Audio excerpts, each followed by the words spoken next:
उत्साह है। और आपने भी रीट की ईंट से ईंट बजा देंगे बड़ी अच्छी कविता लिखी है। हमारे समाज के जो एकेडमिक बुद्धिमान लोग हैं उनको भी ये अभियान बहुत अच्छा लगा है। और मुझे ये जान के बहुत खुशी हुई कि हमारे अध्यापक, हमारे प्रोफेसर समाज को कुछ न कुछ देना चाहते हैं। मतलब उनकी ये बहुत ही अच्छी लगन है। और जब एक के साथ इतने साथी लोग मिल जाते हैं तो निश्चित रूप से जो हमारे अध्यक्ष कहते हैं ना कि समाज चल पड़ा है। तो हम 5 मिनट लेते हैं आपस में बात करने का। और एक बच्ची है मनीषा कसाना, उससे निवेदन करते हैं बेटा अपना ये कुरूप वाला जो डीपी लगा रखा है इसको कैंसिल करो। अपना पिताजी का नाम लिख दो या खुद का लिखो। हम लोगों को बिल्कुल ये बर्दाश्त नहीं है कि आप जैसे सुंदर बच्चे पटांग तरह के फोटो छापें, अपने नाम लिखें। तो ये ठीक नहीं है। हमारे यादराम जी तो कई बार जी टोक भी चुके हैं इस काम के लिए।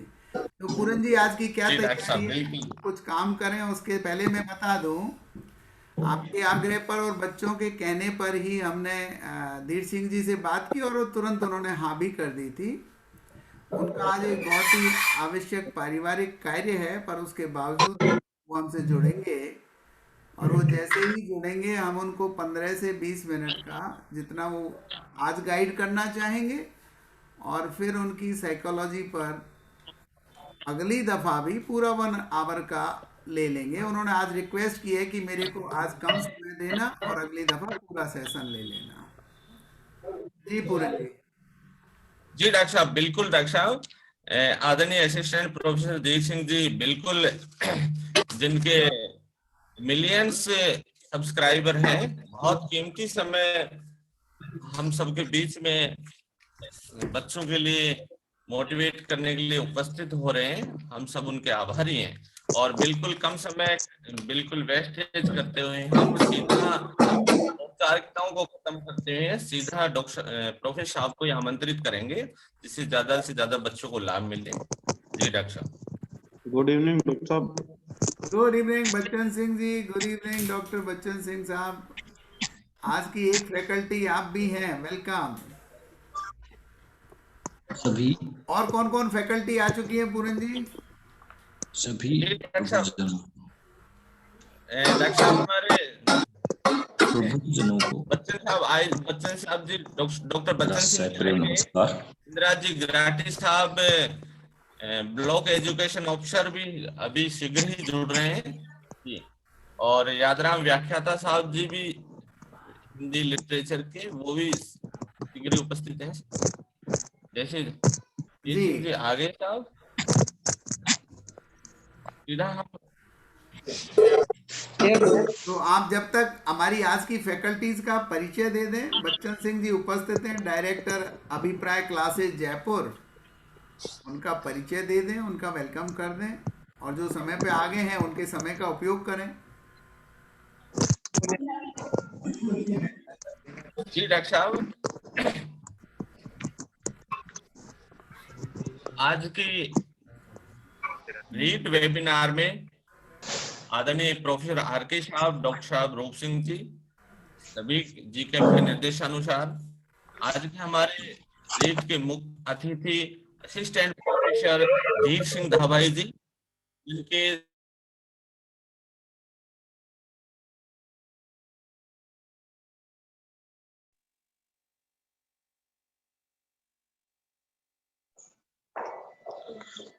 पूरन जी म्यूट हो गए आप।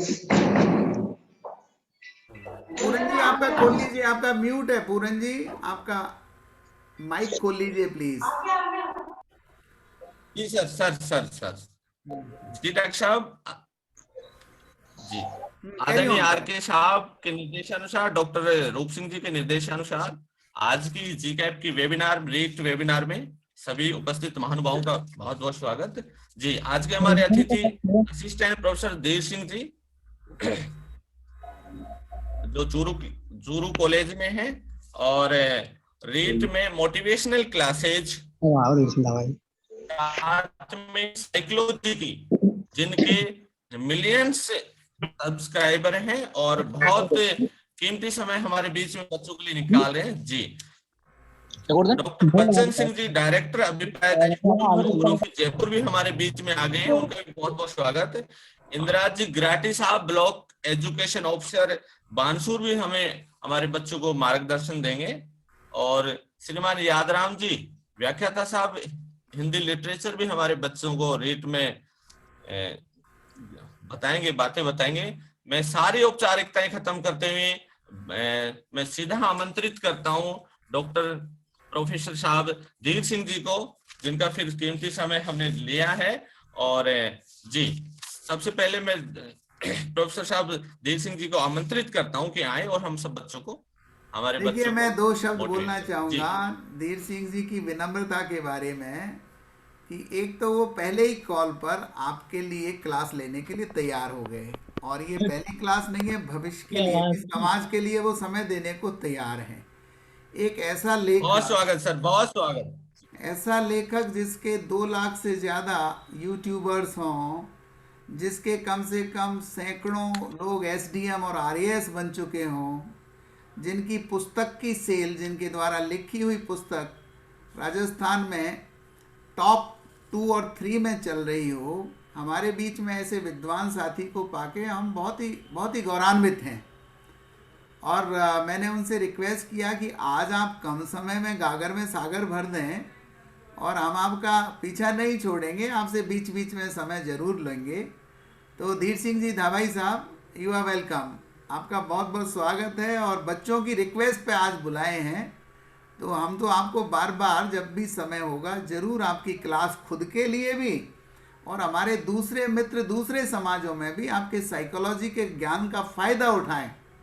देखिए, मैंने एक कला देखी है, आपकी बात चालू करूं उससे पहले। दुबे जी हमेशा कहते हैं, आहा चौबे जी क्या ज्ञानी है, वाराणसी से आए हैं। चौबे जी कहते हैं, आहा दुबे जी का मुकाबला ही नहीं, सारे वेद पढ़े हुए हैं, सारे पुराण पढ़े हुए हैं। और जब मैंने तीसरे आदमी से पूछा कि ये दोनों कितने पढ़े हुए हैं, बोला जी 8वीं पास किया है।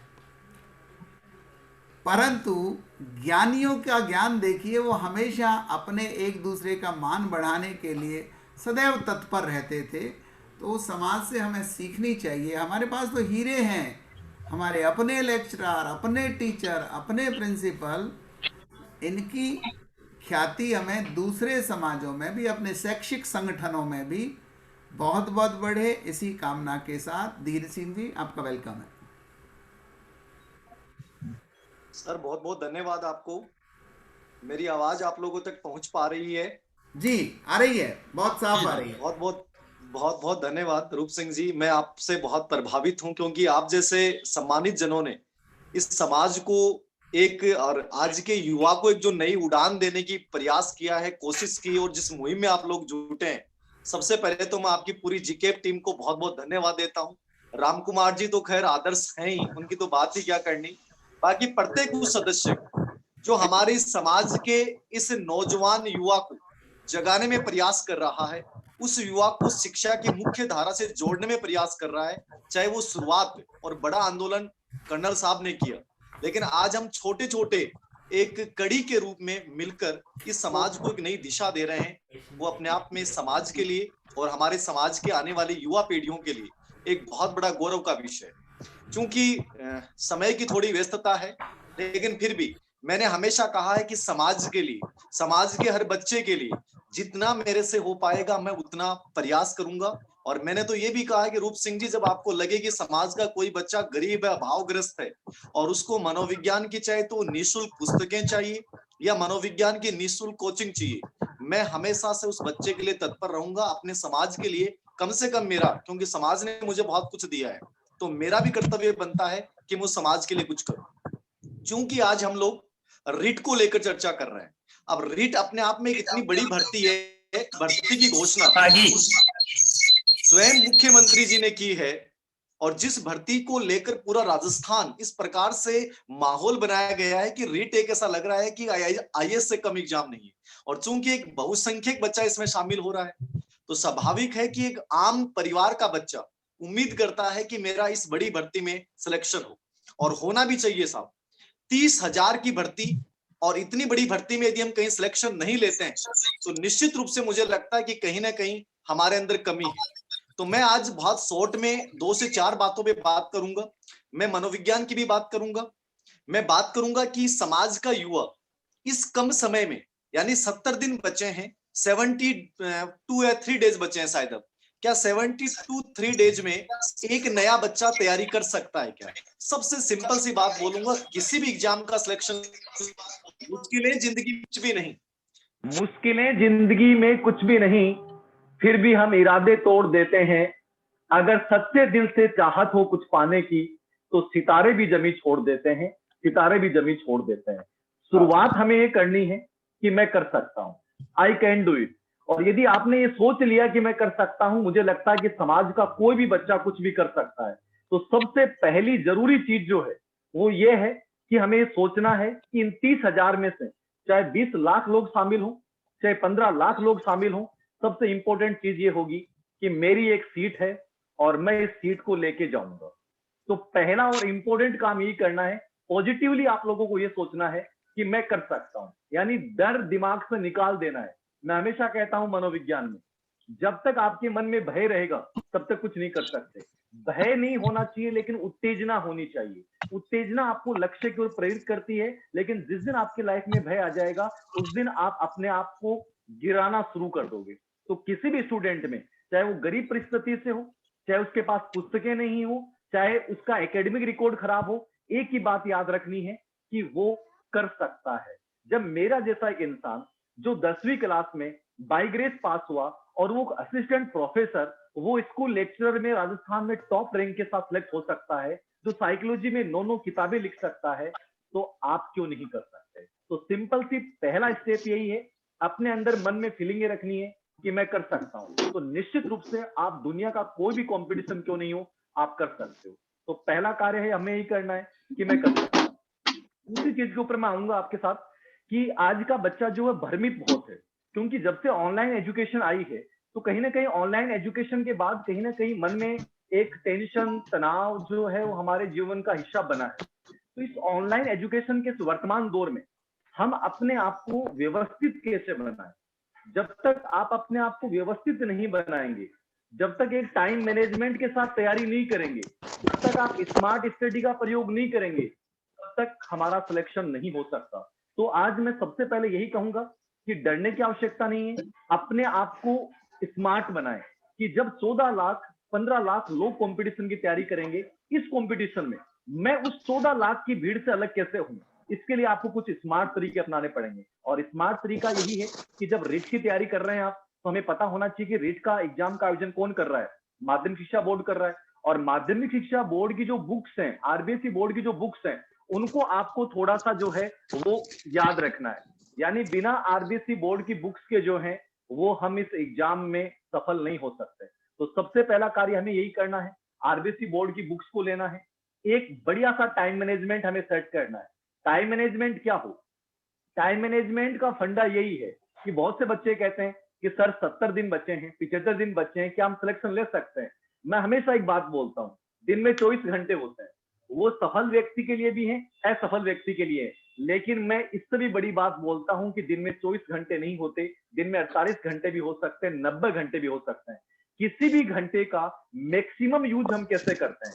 टाइम मैनेजमेंट को हम इन्वेस्ट जब दिन करना लग जाएंगे, तब वो समय 24 घंटे नहीं रहेगा, वो 48 घंटों में तब्दील हो जाएगा। तो आपको यही करना है कि चाहे 72 दिन बचे हैं, आप दिन में 24 घंटे होते हैं, आप कोशिश ये करें कि चाहे 7 घंटे पढ़ें, लेकिन 7 घंटों में पढ़ने का तरीका क्या, उस विषय वस्तु को आप तैयार कैसे करें, और उस विषय वस्तु के उन बिंदुओं को तैयार करें जहां से एग्जाम पैटर्न आधारित प्रश्न पूछे जाते हैं। क्योंकि अधिकतर भीड़ को तो ये नहीं पता है कि एग्जाम पैटर्न क्या है, और जब तक एग्जाम पैटर्न के अकॉर्डिंग स्टडी नहीं करेंगे, किस बिंदु में से कैसा प्रश्न आता है, ब्लू प्रिंट को आपको समझना पड़ेगा। जब तक इस ब्लू प्रिंट को नहीं समझेंगे, साइकोलॉजी की मान लीजिए 6 यूनिट है, 5 यूनिट है, और 5 यूनिट में से 30 प्रश्न आने हैं, तो 5 यूनिट में से तो 30 प्रश्न आने हैं, तो मुझे आइडिया लगना चाहिए कि इस यूनिट में ऐसे कौन से टॉपिक हैं जो लगातार ट्रेंडिंग कर रहे हैं। तो उन टॉपिक्स को लेकर मुझे अच्छे तरीके से तैयार करना है।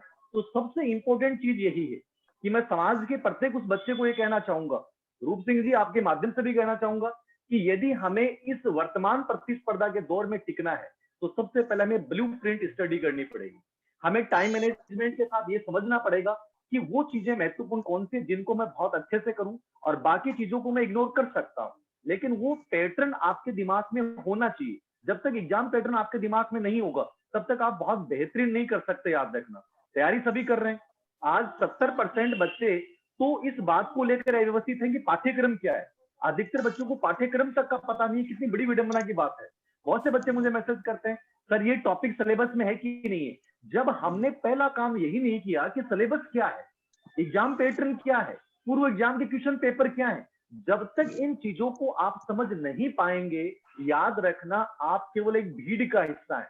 और भीड़ में चलना बहुत आसान होता है साहब, लेकिन भीड़ से जब तक अपनी एक अलग पहचान नहीं बनाओगे तब तक हम सिलेक्शन की दौड़ में शामिल नहीं हो सकते।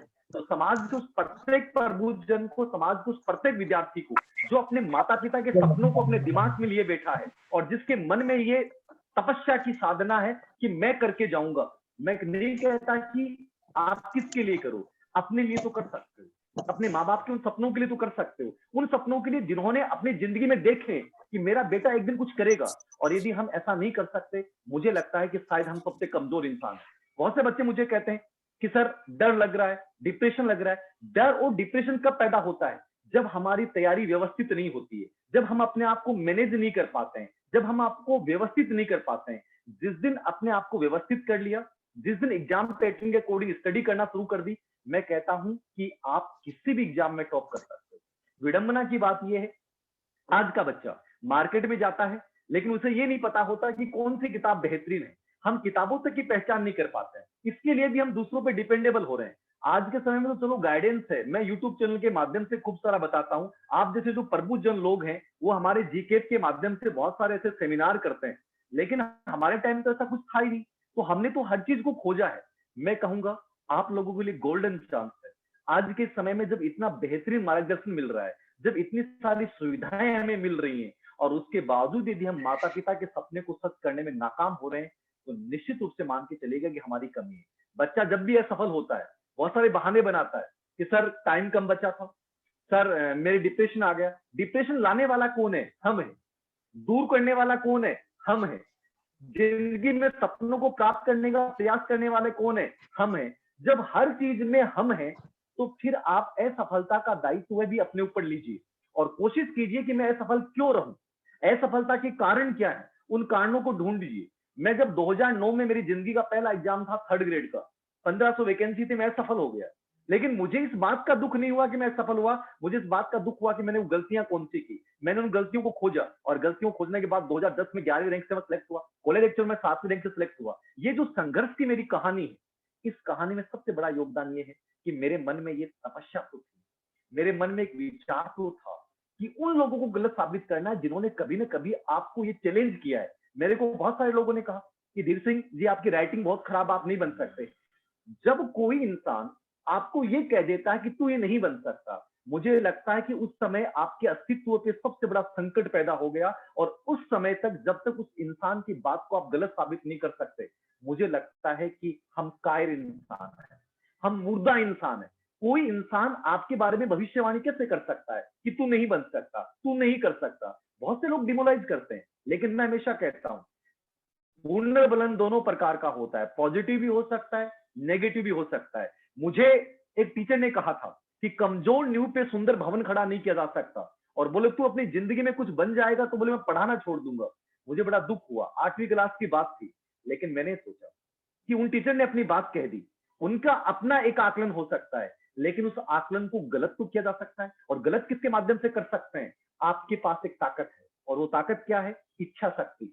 जिस दिन आपने उस इच्छा शक्ति को जागृत कर लिया, जिस दिन उस इच्छा शक्ति से आपने अपने इरादों को मजबूत कर लिया, जिस दिन आपने उस इच्छा शक्ति से उन दुनिया के उन नकारात्मक लोगों के मुंह पे तमाचा मार दिया, मान लेना कि आप सही दिशा में चल रहे हो। तो will power is a basis of success. आप जिंदगी में कुछ भी कर सकते हैं, लेकिन करने के लिए सबसे पहली इच्छा चाह जगानी पड़ेगी, वो प्रेम जगाना पड़ेगा। बहुत से लोग कहते हैं सर भूल जाते हैं, भूलते क्यों है? हम भूलते क्यों है? मैंने एक मेमोरी पे वीडियो बनाया कि मेमोरी को पावरफुल कैसे बनाए। विस्मृति का कारण हो असफलता का कारण हो। जिंदगी में चाहे बिजनेस भी करो, चाहे कोई भी कार्य करो, सबसे बड़ा कारण होता है रुचि का नहीं होना। आप फिल्म देखते हैं, आप टीवी सीरियल देखते हैं, क्यों वो चीजें याद हो जाती हैं? रीजन क्या है? रीजन ये है क्योंकि आपका इंटरेस्ट होता है, आप रिलैक्स मूड में पढ़ते हैं। पढ़ाई जो है उसमें आपको याद क्यों नहीं रहता? क्योंकि आपका रुचि नहीं होती, आप प्रेशर मान के पढ़ते हो कि मुझे पढ़ना पड़ेगा। मैं हमेशा एक बात बोलता हूं, पढ़ाई को आनंद मानिए। ये पढ़ाई एक उत्सव है और जिंदगी का गवर्नमेंट जॉब लगने का जो आनंद का होता है, प्रतिफल होता है, उसको ये सोचिए कि मुझे एक बार उस पल को जी के जाना है। ये स्टेमिना के साथ आप किताबों से प्रेम करके देखिए, आपको खुद को लगेगा कि मुझे एक एक चीज याद हो रही है, मैं बहुत बेहतरीन कर पा रहा हूं। तो इंटरेस्ट क्रिएट करना पड़ेगा साहब, रुचि जागृत करनी पड़ेगी साहब, इच्छा शक्ति जागृत करनी पड़ेगी साहब। जिंदगी में कोई दूसरा व्यक्ति हमारी जिंदगी नहीं बदल सकता, शुरुआत हमें अपने आप से करनी है। और मैं तो कहूंगा अब वक्त आ चुका है, अब वक्त आ चुका है, अब इंतजार मत कीजिए, अब अपने हथियार उठाइए। और हथियार क्या हो सकते हैं? वो एक अच्छी किताबें हो सकती हैं। किताबों में मैंने बहुत मार्गदर्शन दिया है। मैं प्रत्येक गुजर समाज के बच्चे से कहूंगा कि जिंदगी में हमेशा याद रखिए, एक अच्छी किताब, और उस अच्छी किताब को 20 बार पढ़िए।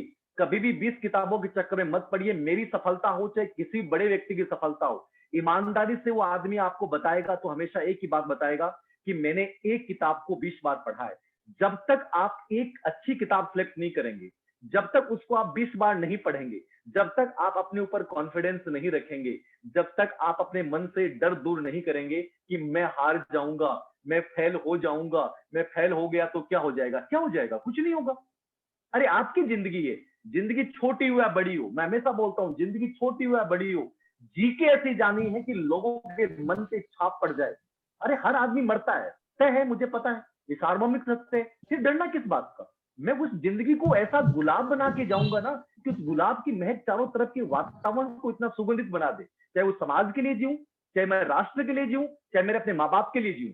जिंदगी इतनी बेहतरीन जी के जाओ, चाहे 39 साल जियो, चाहे 30 साल जियो, लेकिन उसमें इतने रंग होने चाहिए साहब कि लोगों को लगे कि हाँ कोई कोहिनूर पैदा हुआ था, माँ बाप को लगे कि हाँ हमने एक ऐसे बेटे को जन्म दिया था, बहन को लगे कि मेरा एक इतना श्रेष्ठ भाई है, समाज को लगे कि समाज में एक ऐसा व्यक्ति पैदा हुआ था, राष्ट्र को लगे कि हाँ इस भूधरा पे एक व्यक्ति ऐसा पैदा हुआ जिसने अपने कर्मों से, जिसने अपने पुरुषार्थ से, जिसने अपनी साधना से ये साबित कर दिया कि इंसान कुछ भी कर सकता है, इंसान कुछ भी कर सकता है। और मैं तो बहुत एग्जांपल देता हूँ, अरुणिमा सिन्हा जिसकी रीढ़ की हड्डी टूट गई थी, जिसके दोनों पैर डैमेज हो गए थे, उस लड़की ने सिर्फ एक चैलेंज लिया था क्योंकि कुछ लोगों ने कहा था कि तुम नहीं कर सकती, तुम नहीं कर सकती। उसने मेडिकल चिकित्सा विभाग की उस भविष्यवाणी तक को गलत कर दिया कि एक अपंग आदमी, एक विकलांग आदमी और एक ऊंचाई पे नहीं चढ़ सकता, वो भी माउंट एवरेस्ट की ऊंचाई पर। उस महिला ने विश्व के 700 पर्वतों को पार करके साबित किया है कि दुनिया में यदि आप कुछ सोच लेंगे, आप यदि तय कर लेंगे तो हर चीज को प्राप्त कर सकते हैं। तो समाज के प्रत्येक युवा से कहूंगा, रुक जाना नहीं है, निरंतर चलना है। ठीक है, रुक जाना नहीं है, निरंतर चलना है और एक मसाल बन के जलना है। मसाल समझते हैं? मसाल हमेशा कभी बुझती नहीं है, याद रखना। मसाल जलती है और जलती ऐसी है कि उसके रोशनी से सभी लोग प्रकाशित हो जाते हैं। तो मैं समाज के उस प्रत्येक युवा से कहूंगा, आप कर सकते हैं, चाहे दिन कितने कम क्यों नहीं हो। एक सही रणनीति बनाइए, डेली के टारगेट तय कीजिए कि आज मुझे ये टॉपिक्स पढ़ने हैं, ये किताबें पढ़नी है, और कागज को दीवार पे चिपका दीजिए साहब। डेली कागज को, मैं हमेशा ऐसे पढ़ता था कि एक दीवार ली, दीवार पे कागज टॉपिक तय किए, आज मुझे को 5 टॉपिक पढ़ने हैं। साइकोलॉजी में मुझे अधिगम पढ़ना है, ज्योग्राफी में मुझे मानव संसाधन पढ़ने हैं, ठीक है, हिंदी में मुझे वाक्य रचना पढ़नी है, संस्कृत में वाक्य विन्यास पढ़ना है। वो टॉपिक दीवार पे लगा दो और प्रेशर क्रिएट होना शुरू हो जाएगा। और कोशिश करो कि रात को सोने से पहले उन टॉपिक्स को पढ़ के ही सोना है। अपने मेंटर खुद बनो साहब, कोई दूसरा आपकी जिंदगी नहीं बदलेगा। बार बार कह रहा हूं, कोई दूसरा आपकी जिंदगी नहीं बदलेगा, मेंटर खुद बनना पड़ेगा, शुरुआत खुद से करनी पड़ेगी। और जिंदगी में 3 वाक्य याद रखिएगा, सर्वत्र, सर्वदा और सर्ववस्तेषु। सर्वत्र हर जगह पढ़ना है, सर्वदा हमेशा पढ़ना है, और सर्ववस्तेषु हर परिस्थिति में पढ़ना है। मेरे को बहुत सारे बच्चे से कहते हैं सर मैं गरीब हूं। अरे गरीब हो ये कमजोरी थोड़ी है, गरीब पैदा हो जाना भाग्य हो सकता है, लेकिन गरीब मर जाओगे तुम लोगों का दुर्भाग्य होगा। अपनी गरीबी को अपनी कमजोरी मत बनाइए, अपनी गरीबी को चुनौती के रूप में लीजिए कि गरीब पैदा हो गया लेकिन अपनी इस गरीबी को मैं दूर कर दूंगा, और वो गवर्नमेंट जॉब के द्वारा। तो कोशिश कीजिए सर्वत्र, सर्वदा और सर्ववत्तिषु अपनी जिंदगी का हिस्सा बना लीजिए इन तीनों शब्दों को। जहां भी मौका मिले, जैसी परिस्थिति मिले, अपने आप को साबित करने की कोशिश करें। हार नहीं माननी है, रुकना नहीं है, डरना नहीं है, क्योंकि आप उस समाज के कोहिनूर हो जिस समाज में पन्ना धाय जैसी महिला पैदा हुई, जिसने अपने खून से स्वामी भक्ति का परिचय दिया। तो उस पन्ना धाय के वंशज हो, ठीक है, कनिष्क के वंशजों, ठीक है, कर्नल साहब के अनुयायियों, कोशिश करो कि आप उस समाज से हो जिसने अरब क्रांतिकारियों के दांत खट्टे कर दिए। तो फिर ये छोटी मोटी एग्जाम, चाहे रिट हो, चाहे सेकंड ग्रेड हो, चाहे फर्स्ट ग्रेड हो, चाहे आईएएस हो, चाहे आरएस हो, कोई एग्जाम हमसे बड़ी नहीं हो सकती, कोई परीक्षा हमारे जज्बे से बड़ी नहीं हो सकती, कोई परीक्षा हमारी इच्छा शक्ति से बड़ी नहीं हो सकती, कोई परीक्षा हमारे माँ बाप के सपनों से बड़ी नहीं हो सकती। ठान लिया, करना है। अरे गुर्जर समाज का बच्चा और ठान ले, अपने मन में एक आग लगा ले और वो सफल नहीं हो, पॉसिबल ही नहीं है, हो ही नहीं सकता कि वो सफल नहीं हो। जब वो अरब क्रांतिकारियों के दांत खट्टे कर सकता है, जिस देश में सरदार वल्लभ भाई पटेल ने असंभव को संभव कर दिया, उस देश के, उस समाज के कर्णधारों, और आप निराशावादी बात सोचते हो? क्यों सोचते हो? जज्बा जगाइए और खड़े हो जाइए। कोशिश करनी है रैंक के साथ सिलेक्शन लेना, मैं नहीं कहता सिलेक्शन लेना है, बड़े उद्देश्य बनाइए, बड़े लक्ष्य बनाइए और तय कर लेना है कि मैं जिंदगी में बड़ा करके जाऊंगा, कर जाओगे। साइकोलॉजी की बात करूं, मनोविज्ञान में डरने की आवश्यकता ही नहीं है, बहुत इजी सब्जेक्ट है। मनोविज्ञान आपके जीवन से जुड़ा हुआ सब्जेक्ट है। मैंने जो किताब लिखी है वो किताब लीजिए आप, या आप एनसीईआरटी और आरबीएससी में 11वीं 12वीं की साइकोलॉजी किताब लीजिए, टॉपिक वाइज तय कीजिए कि पिछले साल के प्रश्न पत्र कैसे आए हैं साइकोलॉजी में, और उनसे आइडिया लगेगा आपको कि मनोविज्ञान की 5 यूनिट है, उनमें से मुझे कैसे और क्या पढ़ना है। यदि ये चीज आपने समझ ली, समझ में कैसे आएंगी, आपको एग्जाम पैटर्न देखना पड़ेगा, क्वेश्चन पेपर्स आपको देखने पड़ेंगे। यदि ये चीज मेहनत आपने कर ली, एक वीडियो अगले लाइव सेशन में अपनी जूम मीटिंग के माध्यम से ही मैं पूरी व्याख्या भी कर दूंगा आपको। थोड़ा सा आज समय का अभाव था कि अगले वीडियो में एक मीटिंग और रख लेंगे, उसमें मैं आपको ये बता दूंगा कि साइकोलॉजी में ये चीजें इंपॉर्टेंट है। और मेरे समाज का बच्चा यदि इन टॉपिक्स को बहुत अच्छे से और ऐसे पढ़ लेता है तो वो 30 में से 25-26% साइकोलॉजी में कर सकता है। एक ऐसा वीडियो या तो बना के डाल दिया जाएगा या इस मीटिंग के माध्यम से बच्चों को मैं निर्देशित कर दूंगा, ठीक है। कोशिश करूंगा अगली मीटिंग में कि मैं एक अच्छा सा टाइम आप लोगों को दूं और उसमें साइकोलॉजी का कंप्लीटली एनालिटिकली मैं आपको विश्लेषण कर दूं। बाकी डरना मत साइकोलॉजी के नाम पे, बहुत इजी सब्जेक्ट है और टारगेट रखना कि 30 में से 30 कर सकते हो। कुछ एग्जाम के पेपर पढ़ने हैं, मेरी बुक ले लो या जो भी बुक आपको अच्छी लगती है वो ले लो, उसमें आपको ये देखना है कि यहाँ से प्रश्न कैसे आता है और अपने जीवन से जोड़ते हुए पढ़ो मनोविज्ञान को। कोई भी चीज पढ़ रहे हो उसकी इमेजिनेशन करो, जब तक इमेजिनेशन नहीं करोगे तब तक साइकोलॉजी में बेटर नहीं कर पाओगे। ये मनोविज्ञान को पढ़ने का सबसे पॉजिटिव तरीका है। और पढ़ते समय हमेशा रिलैक्स मूड में रहें। किस मूड में रहें? रिलैक्स मूड में रहें कि मैं अच्छा करूंगा और कर जाऊंगा। ये चीज हमेशा दिमाग में रखनी है आपको, कर जाओगे याद रखना। और बाकी तो मैं यही बात कहूंगा कि साइकोलॉजी में थोड़ा सा कॉन्फिडेंस तो रखना ही है, डर दिमाग में होना ही नहीं चाहिए। और 4-5 चीजें मैं बताऊंगा आपको कि मनोविज्ञान में अप्लाइड पर्सन कुछ आते हैं, लेकिन अप्लाइड आपके जीवन से जुड़े हुए होते हैं। और अप्लाइड पर्सन जब भी आते हैं साइकोलॉजी में, पेपर बहुत इजी होता है, याद रखना। पेपर हार्ड तब होता है, जैसे रीट 18 का पेपर था वो हार्ड था, तो हार्ड होने का रीजन था कि पेपर को डीपली पूछा गया। कुछ बिंदु ऐसे होते हैं जिनसे बार बार प्रश्न आते हैं। अब हमें ये समझना है, जैसे साइकोलॉजी में अपन बात करें, सर्जनात्मकता पे प्रश्न डेफिनेटली आता है, बाल विकास सिद्धांत पे डेफिनेटली प्रश्न आता है, वंशानुक्रम वाताओं की भूमिका पे एक प्रश्न आता है, अभिवर्धी विकास पे प्रश्न आता है, जीन प्याजे पे 2 प्रश्न आते हैं, वाइगोत्स्की पे 2 प्रश्न आते हैं, व्यक्तित्व की प्रेक्षेपी विधि पे प्रश्न जरूर आता है, समायोजन की अप्रत्यक्ष विधि जो मापन की विधियां हैं, रक्षा युक्तियां, उन पे प्रश्न जरूर आता है, मंद बुद्धि बालक पे लगभग प्रश्न आ रहा है, ऑटिज्म बच्चों पे लगातार प्रश्न आ रहा है, आरटी 2009 में 4थे अध्याय पे लगातार प्रश्न आ रहा है, तीसरी के अंतर्गत मूल्यांकन के प्रकार पे लगातार प्रश्न आ रहा है, एनसीएफ 2005 में पहले और दूसरे अध्याय पे प्रश्न आ रहा है। तो ये टॉपिक्स जो मैंने अभी बोले आपको, मतलब साइकोलॉजी में 22-23 बिंदु ऐसे हैं जिनको यदि ईमानदारी से आपने पढ़ लिया, ईमानदारी से आपने एनालिसिस कर लिया, तो आप बहुत अच्छा कर जाओगे, आप हारोगे नहीं, बहुत अच्छा कर जाओगे। तो थोड़ा सा ये करना है। मेरे अकॉर्डिंग आज थोड़ा सा वक्त का अभाव था, तो मैं माफी मांगूंगा। उम्मीद करता हूं कि आपको मेरी इन बातों से लाभ हुआ होगा। डॉक्टर रूप सिंह जी, आपका बहुत बहुत आभार, इस पूरी टीम का आभार कि मुझे मौका दिया इन बच्चों से रूबरू होने का, और मैं हमेशा समाज के बच्चों के लिए तैयार रहूंगा जो मेरे से बन पाएगा। Thank you very much. आभार आप सभी का बहुत बहुत। ये आभार और धन्यवाद चलता रहेगा धीर सिंह जी, और चलता रहना चाहिए।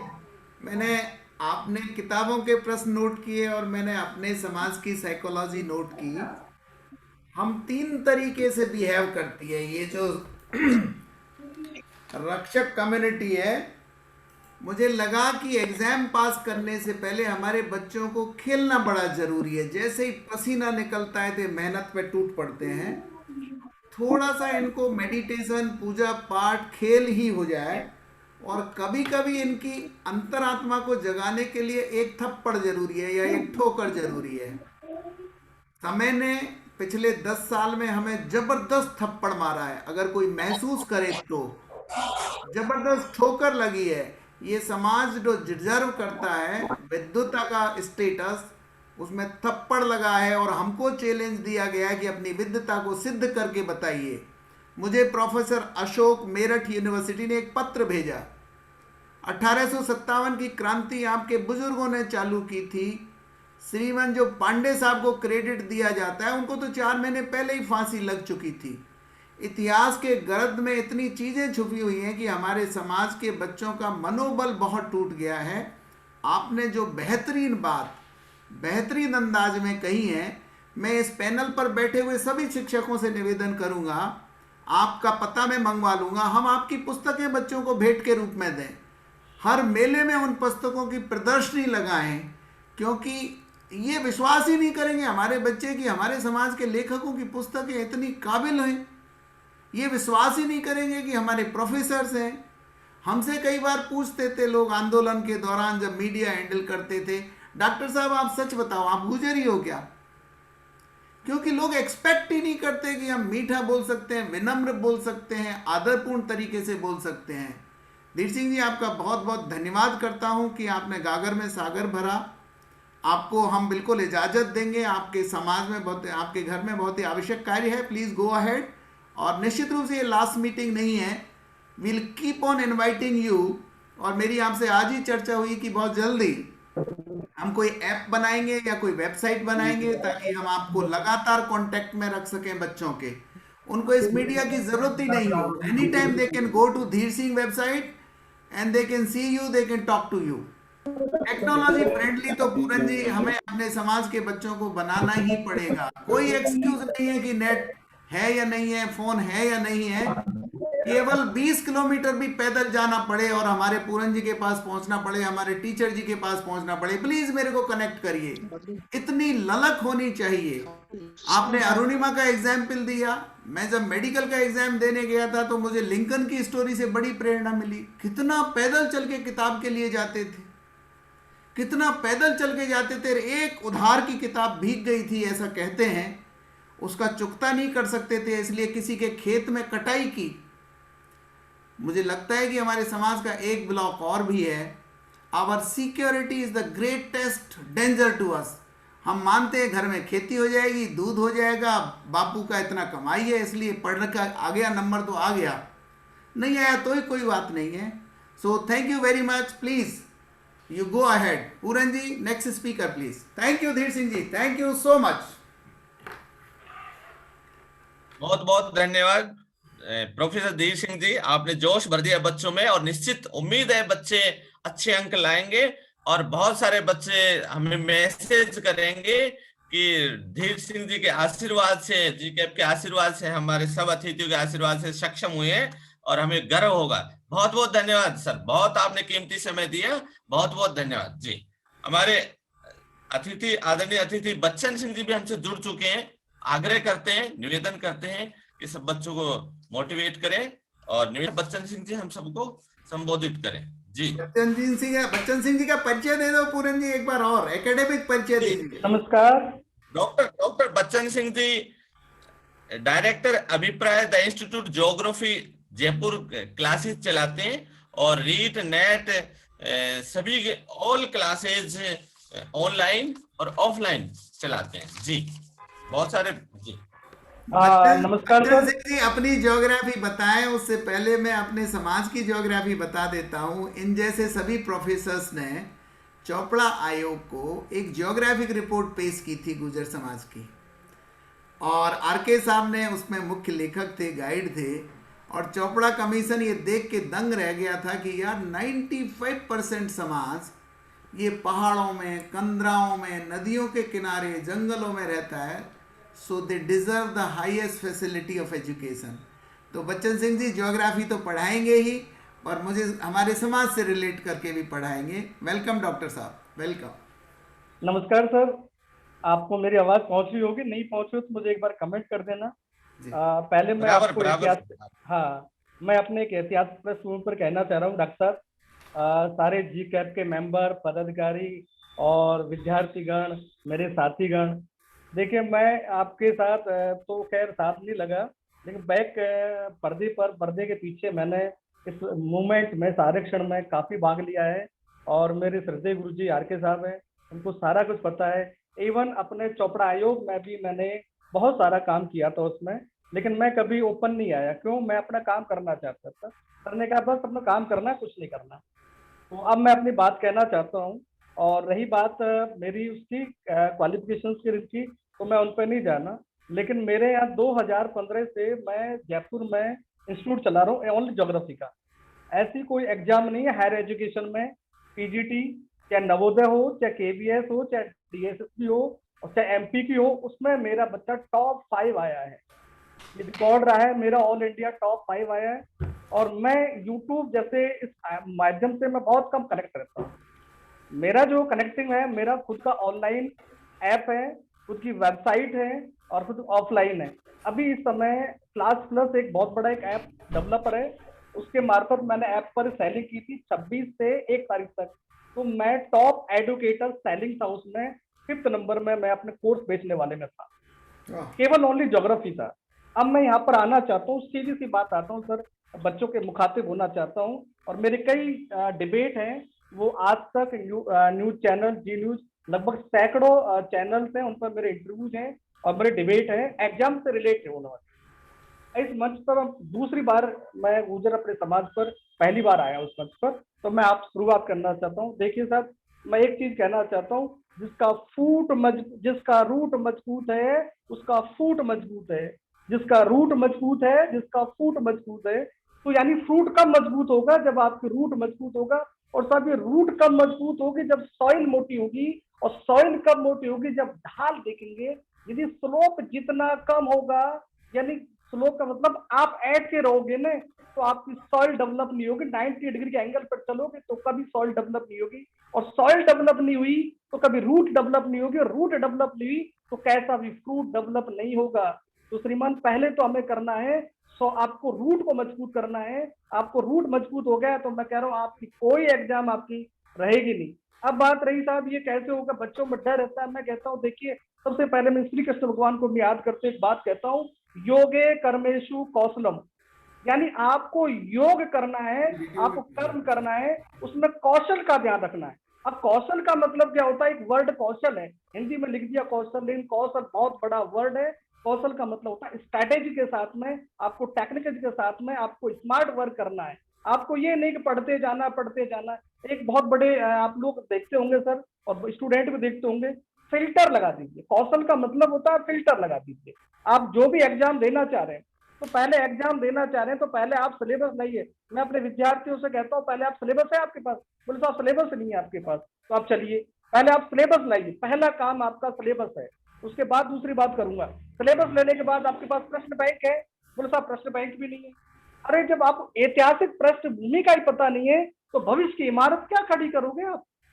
कुछ नहीं कर सकते आप। तो पहले आप क्या करो, क्वेश्चन पेपर लाइए, सिलेबस लाइए, उसके बाद प्रमाणित जो पुस्तक है वो लाइए। अब देखिए आरपीएससी ने रीट में क्या कर रखा है, पहले लिख रखा है कि इस साल से इस साल के बीच की किताबें आपको लानी है और उन किताबों के अनुसार ही आपको स्टडी करनी चाहिए। और फिर उसके बाद स्टडी होने के बाद आपको क्या करना चाहिए, क्वेश्चन पेपर पर फोकस करना चाहिए। अब देखिए डॉक्टर साहब, मैं आपको कहना चाह रहा हूँ, आरपीएससी लगभग 92 टाइप के क्वेश्चंस लेती है, यूपीएससी 106 टाइप के क्वेश्चन लेती है। मैं 106 टाइप के क्वेश्चंस में महारत हासिल हूँ। मैं बच्चों को केवल एक ट्रिक्स बताता हूँ, एक एक्सरसाइज कराता हूँ डिडक्टिव मेथड से एक्सरसाइज कराऊँ, सैम्पलिंग स्टडी कराता हूँ, और उसके बाद मैं कहता हूँ बच्चे को 100 में से 99 क्वेश्चन आएंगे तो आएंगे। अब वो क्यों आएंगे? अब देखिए दो चीजें होती है सर हमारे लिए, क्या होता है, एक खाना होता है और एक होता है पढ़ाई। विद्यार्थी को, स्टूडेंट को, कोई भी एनीबॉडी, उसको खाना बड़ा अच्छा लगता है, क्यों? खाना रुचिकर है। और पढ़ाई क्या है आपका? बोर है। तो पढ़ाई को रुचिकर बनाने के लिए खाना, जब तक आपका स्टोमक, जब तक आपका खाना सही नहीं है, हेल्दी सही नहीं है खाना, तो आपका ये जो पढ़ाई है वो भी आपके लिए बहुत बेकार हो जाएगी। तो पहले तो आपका सबसे इंपॉर्टेंट होता है आपका हेल्दी होना। और हेल्दी क्यों होना जरूरी है? देखिए सर, मैं आप कहना चाहता हूँ, बहुत लंबी चौड़ी कहानी हो चुकी है। इस कोरोना काल में साल भर से पूरे विद्यार्थियों का एक तरह से बहुत मेंटली इरेज हो चुका है, मेंटली स्टडी इरेज हो चुकी है। इसमें बच्चा कैसे जिया है, माँ बाप को पता नहीं है, केवल बच्चे को पता है क्या व्यतीत है, क्या नुकसान हुआ है। ये नहीं कि साहब पूरा सेशन चले गया, उस बच्चे ने साल भर कुछ पढ़ा ही नहीं। अब आप सोचिए सर, कितने दिनों तक आप लोग पढ़ रहे हैं, वो आपके याद हो गया। मैं कहता हूँ सर्वर देखिए, आप मेंटली देखिए। मैं कहता हूँ मेरे पास कोई स्ट्रेटेजी नहीं है। प्रत्येक व्यक्ति के पास अलग अलग मेंटेलिटी होती है, प्रत्येक व्यक्ति का अपना अपना सर्वर होता है। जिस प्रकार मोबाइल का सर्वर होता है, जेली बीन का सर्वर है, किटकैट का सर्वर है। अब आपको अपनी मेंटेलिटी, अपनी क्षमताओं के अनुसार अपनी स्ट्रेटेजी बनानी होगी। उस स्ट्रेटेजी बनाने के बाद आप फिल्टर लगाइए, आपका टारगेट अचीव करना चाहिए। हम उस समाज से बिलोंग करते हैं जहां पर हमारे लिए कोई भी असंभव नहीं है। मैं कहता हूं अपने बच्चों को जगाने के लिए कुछ नहीं चाहिए, हमारे बच्चों को जगाने के लिए आपको उसको चैलेंज कर दीजिए। बस आपको चैलेंज करना है। उस सक्सेस में एक एनर्जी होती है डॉक्टर साहब, energy, success, S U, S तो सक्सेस है, लेकिन यू है आप से सक्सेस बनती है। उसके बाद उसमें आता ई मानी एनर्जी। अब आपकी एनर्जी कौन सी है? कोई व्यक्ति देखिए शारीरिक बल में एनर्जी लगाता है, टॉप हो जाता है। कोई व्यक्ति गलत कार्यों में करता है, वो वहां पर भी टॉप है, हमें वहां पर भी लोग बदनाम करते हैं कि साहब आपका वो बनता है, वो उसकी एनर्जी है। हम कहते हैं जब हमारा विद्यार्थी इस एनर्जी में स्टडी लगाती जिस दिन, उस दिन पूरे समाजों को हाथ जोड़ के दूर खड़ा होना पड़ेगा। क्योंकि हमारे पास ये कैपेसिटी शुरू से जेनेटिक स्टडी रही है, ये हमारा ऐतिहासिक बुद्धि रही है, ये आज का नहीं है, बहुत पुराना है हमारा। अब मैं कहना चाहता हूँ साहब, कोई कहता है बच्चा देखिए कर्म का, मैं फिर श्री कृष्ण के पास फिर जाना चाहता हूँ, क्योंकि गीता का थोड़ा सा एक बहुत इंपॉर्टेंट होता है।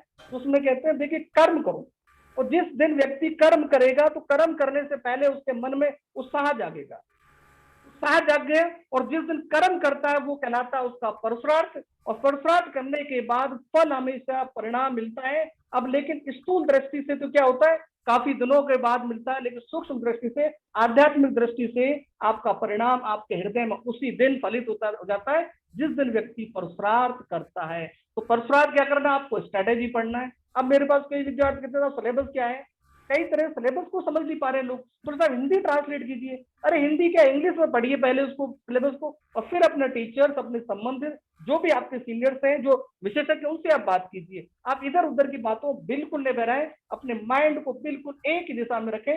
तो यहाँ पर देखिए मैं फिर आप कहना चाहूंगा चंद्रगुप्त और अब चाणक्य की बात करेंगे, तो चाणक्य और चंद्रगुप्त जाते, तो क्या चंद्रगुप्त जहाज वो चला रहा था, अपना रथ चला रहा था, तो वो रथ इधर उधर हो रहा था, तो चाणक्य कह रहा है ये क्या कर रहा है कि महाराज जो सामने वाला कुत्ता आ रहा है वो मर जाएगा, इसलिए मैं अपने उसको चला रहा हूँ, इधर उधर बचा रहा हूँ उसको। तो चाणक्य ने कहा हे शिष्य ऐसा मत कर, केवल अपने लक्ष्य पर देख, सीधा चल, ये तो मरेगा आपको भी ले मरेगा। बोले ठीक है गुरुदेव। तो उसने किया सीधा चला, इधर उधर की चीजों से भटका वटा और अपने लक्ष्य पर पहुंच गया। तो कुत्ता भी बच गया और खुद जो अब चंद्रगुप्त थे वो अपने लक्ष्य पर पहुंच गए। और मैं अब वो कहना चाहता हूँ, जो विद्यार्थी कई बार कहते हैं सर मैं बहुत असफल हो गया, देखिए रियलिटी है, असफल होना कोई बड़ी बात नहीं है। मैं 2 बार, एक बार यूपीएससी मैन मैं इंटरव्यू दे चुका हूँ, यूपीएससी असिस्टेंट प्रोफेसर दे चुका हूँ, उसमें वेटिंग लिस्ट है मेरी, फर्स्ट मेरिट है। पिछली बार कॉल लेक्चर का भी दिया है इंटरव्यू मैंने, तो मैंने कई यूनिवर्सिटियों में इंटरव्यू दिए, हो गया तो कोई बात नहीं, सेलेक्ट किया तो कोई बात नहीं। अब लेकिन मैं उनसे कहता हूँ जो बार बार एग्जाम दे रहे हैं, मैं उनसे कहना चाहूँ हताश होते हैं, उनसे मैं कहना चाहता हूँ, प्रेशर के लिए भी मेरे पास 2 लाइन है, 2 शब्द उनके लिए भी। तेरे गिरने में तेरी हार नहीं, तेरे गिरने में तेरी हार नहीं, तू इंसान है अवतार नहीं, फिर उठ, फिर चल दौड़, फिर भाग, क्योंकि जीवन संक्षिप्त है, इसका कोई सार नहीं। हाँ, नहीं। तो आप बढ़ते चलो, आप कोई सार नहीं है। आपको क्या करना है, आप दुनिया की मत सोचिए लोग क्या कहेंगे। मैं कह रहा हूं आप ठान लीजिए, देख घर से जिस व्यक्ति को कुछ करना है, चोरी करना है, डकैती करनी है, खेती करनी है, और जिस दिन वो कर लेता है वो करके छोड़ता है, तो भाई आप क्यों नहीं कर सकते। आपने 10वीं पास की नहीं की, बता दीजिए, सबसे बड़ी कठिन एग्जाम हुआ करती थी हमारी ग्रामीण प्रश्न में, फिर 12वीं पास की, फिर बीए पास की, फिर ग्रेजुएशन किया, फिर बीएड किया, फिर इसके बाद अब आप जो इतनी एग्जाम पास कर चुके, तो रीड तो आपके लिए 4 अक्षरों की है साहब। मैं कहता हूँ ज्यादा बड़ी नहीं है रीड पास करना, रीड आपके लिए इतना संक्षिप्त है, आपको ज्यादा पढ़ने की भी जरूरत नहीं है। जो किताबें दे रखी है उसमें से आप लोग पढ़ लीजिए, केवल फिल्टर का ध्यान रखिए, फिल्टर लगा लीजिए। और फिर मैं कहना चाहूंगा, लास्ट में बात कहना चाहूंगा, देखिए इस समाज में मेरे लिए कोई भी आप मेरे लिए कोई काम हो कि एजुकेशन से संबंधित, तो मैं आपके लिए तत्पर हूँ। बाकी तो अब मैं ज्यादा बिजी हूँ। अभी इस समय मेरे पास असिस्टेंट प्रोफेसर के लगभग मेरे ऐप पर पहले बार पूरे इंडिया में 400 स्टूडेंट लाइव है। किसी के यूट्यूब पर लाइव नहीं होते, वो मेरे ऐप पर 400 स्टूडेंट लाइव है पूरे इंडिया से, हिंदी और इंग्लिश दोनों मीडियम में। तो मैं कहना चाहता हूँ, देखिए मैं जीरो से था, और व्यक्ति जीरो से 100 होता है, लेकिन आपको ईमानदारी रखनी है। ईमानदारी एक लिख लीजिए कागज में, मेहनत का, परिश्रम का जिंदगी में कोई विकल्प नहीं है, बाकी सब किस्मत से खेला होता है। डॉक्टर साहब मैंने एक चीज सुनी थी, 2 महिलाएं लड़ रही थी, गांव से जुड़ा हुआ हूँ, बहुत जुड़ा हुआ गांव से। 2 महिलाएं थी, एक दाल बना रही थी, तो उसकी दाल में कंकर नहीं आता, दूसरी महिला की दाल में कंकर आ जाता है। सासू रोज लड़े उससे, तो भाई तू क्या कर रही है, दाल कंकर आते हैं। तो जिसके दाल में कंकर आते हैं ना बार बार, वो अभी सासू से कहती है, सासू माँ क्यों हो रहा है मेरे साथ। तो सासू माँ ने कहा, बेटा दाल तू रोज साफ कर। तो एक दिन उसके क्या हुआ, देखिए साहब, एक दिन जिसके दाल में कंकर नहीं आ रहे थे उसके दाल में कंकर आ गए। बोले ये क्या हुआ, बोले ये संयोग था, इसके दाल में कंकर नहीं आए, लेकिन आपने मेहनत से रोज रोज दाल में कंकर निकालती थी, अब आपकी दाल में कंकर नहीं आए हैं। तो मेहनत का श्रीमान कोई विकल्प ही नहीं है, बाकी सारी बातें मिथ्या हैं। और अब मैं आपसे चाहता हूँ, जो भी आपको बच्चों को कोई क्वेरी हो मेरी ज्योग्राफी से रिलेट, ज्योग्राफी बड़ी ही सिंपल ज्योग्राफी है, केवल ज्योग्राफी को टेक्निकल ही पढ़ना है, तकनीक से पढ़ना है, सिलेबस के अनुसार पढ़ना है। और नहीं समझ में आए, मैं कहता हूँ, पिछली बार डॉक्टर साहब मैं कहना नहीं चाहता लेकिन कहनी पड़ रही है, 20 डेज मैंने पढ़ाया था, ओनली 20 डेज, लगभग 450 बच्चे थे रीट में, 20 डेज पढ़ाया। 20 डेज में 20 सवाल थे, 20 में 19 सवाल थे, 19 सवाल पूरे उस नोट बुक में से एक क्वेश्चन बाहर नहीं आया। आज भी लोग मुझसे कहते हैं, मेरे गुरुजी के पास जाते हैं कि गुरुजी ये क्या चक्कर है, इसके पेपर में सारे जो पढ़ाते हैं उनमें से क्वेश्चंस क्यों आते हैं। क्योंकि मैं ट्रेंड पर चलता हूँ, मैं ट्रेंड क्या चल रहा है उसे देख के चलता हूँ। और इसके बाद फिर लास्ट में कहना चाहूंगा, जो युवा है, तो सर महाभारत जब युद्ध हुआ था, तो महाभारत युद्ध होता, अर्जुन जो उत्तरा के जो है उनके भाई है, वो युद्ध करने गए, तो पहले दिन भीष्म पितामह को उन्होंने इतना परेशान कर डाला, इतना परेशान कर डाला, आखिर उसको हार माननी पड़ी। लेकिन अपनी बुद्धि से, अपने अनुभव से उन दोनों युवा राजकुमारों को उन्होंने मृत्यु की सैया पर लिटा दिया। तब श्री कृष्ण ने कहा था, हे अर्जुन तू तेरे शिष्यों को नहीं बचा पाया। तो बोले महाराज, बोले हे कृष्ण कैसे बचाऊं, वो अनुभव से काम ले गया। यदि उस दिन भीष्म पितामह अनुभव से काम नहीं लेता तो उस दिन मार देता। और फिर मैं कहता हूं उन युवराजों को, यदि युवराज जोश में नहीं आते और अपने गुरु अर्जुन का भी सहारा लेते तो शायद उस दिन उनकी मृत्यु नहीं हो पाती, वीरगति नहीं हो पाती। इसलिए जोश के साथ आपको अनुभव और धैर्य बनाए रखने, फिर देखते हैं आपको कौन सी एग्जाम रोकती है। मैं आज इतना ही कह पाऊंगा, और कोई क्वेरी हो तो आप पूछ सकते हैं। नमस्कार साहब। क्या बात है, क्या बात है। धीर सिंह जी के लिए हम सजेस्ट कर रहे थे कि वो जल्दी से ऐप बनाएं, और बचन सिंह जी के बचन सुहाने, वो ऑलरेडी ऐप पर इतनी बड़ी दौलत लेके बैठे हैं। मैं आपसे रिक्वेस्ट करूंगा कि आप जरूर गुजर बच्चों के लिए भी उस ऐप का नाम बताएं और बच्चे उसके नियम अनुसार उससे जुड़ें। ऐप का मतलब ही ये होता है कि बच्चन सिंह जी 24 आवर्स हाजिर है। बिल्कुल सर। अदरवाइज हम हंसा करते थे कि किसी बच्चे से पूछा टीचर ने कि वो गंगा कहाँ से निकलती है, तो टीचर ने जवाब दिया हिमालय से निकल के अरब सागर में पड़ती है। प्रिंसिपल ने कहा बेटा गलत बता रहे हो। कहते हैं जी कम तनख्वाह में तो इतना ही इतना बताएगा, ही होता है। आप डबल बता दो बंगाल की खाली में पटक दूंगा गंगा को। बिल्कुल सही बात है सर, यही ज्योग्राफी है सर। बचन सिंह जी, आपका आपका एकेडमिक ज्ञान बहुत अच्छा है। मैं कई बार सोचता हूं कि अगर गुजरों के बच्चे ज्योग्राफी का राउंड भी लेवे ना, बैटरी कम तो नहीं है देखो, मानी अगर अजमेर के किले के सामने खड़े हो जाएं, द ज्योग्राफी इज लाइव, ये आपके पूर्वजों का किला था। अगर चांद बावड़ी में उतर जाएं दौसा में, ये आपके पूर्वजों के द्वारा बनाई हुई थी ये ज्योग्राफी। और जिस बयाना किले ने सारे युद्ध देखे हैं भारतीय इतिहास के, वो बयाना किला गुजरों के निर्मित है। तो कभी ना कभी ऐसा अवसर जरूर आएगा, भगवान आपको आपके ऐप के माध्यम से धनवान बनाए कि हम अपने बच्चों को ज्योग्राफी टूर पर लेकर चलें, किलों की परिक्रमा लगाएं, मेहरौली जो मेहर भोज ने बनाई थी उसको दिखाएं।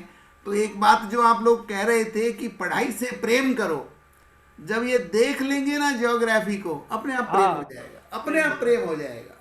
सही बात है sir. Thank you so much, भगवान आपको और तरक्की दे। आप चैट बॉक्स में, या आपका ऐप किस नाम से है बच्चा? अभिप्राय के नाम से है सर, बस सिंपल अभिप्राय। अच्छा, अभिप्राय।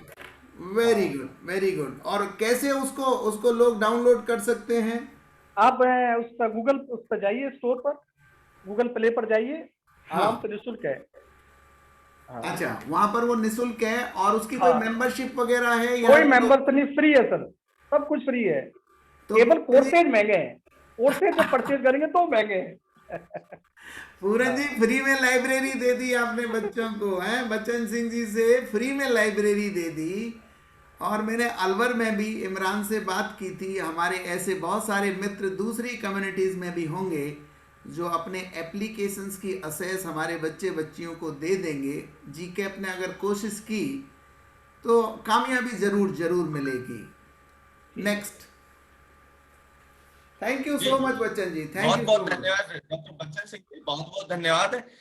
आपने बहुत अच्छा बताया कि बच्चों को सिलेबस तय करते हुए आगे बढ़ना है, बेहतर दिन में कामयाब बनना है, अपनी एक सीट पक्की कर जिद कर ले। 72 दिन बचे हैं और जिद कर ले, जिद के आगे जीत है।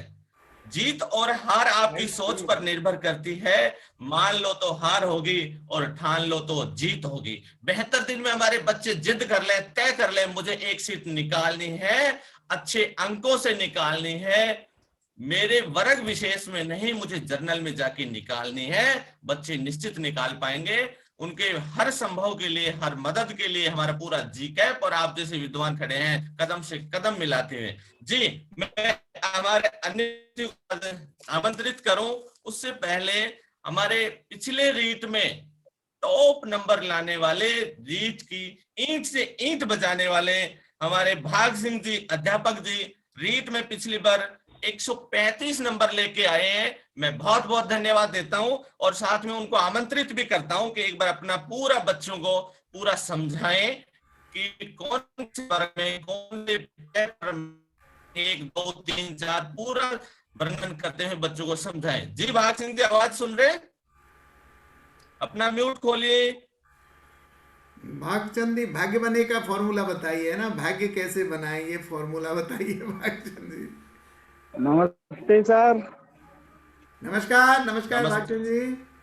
नमस्ते सर। आवाज आ पा रही है सर मेरी? बिल्कुल आवाज आई जा रही है। सारे बच्चे ये इंतजार कर रहे हैं कि हम भी टॉपर कैसे बने आपकी तरह। सर आप सभी का धन्यवाद जो मुझे आप इस जूम मीटिंग के माध्यम से जो भी समाज के युवा है जो रीट की तैयारी कर रहे हैं उनको थोड़ा सा मार्गदर्शन दे सकूं।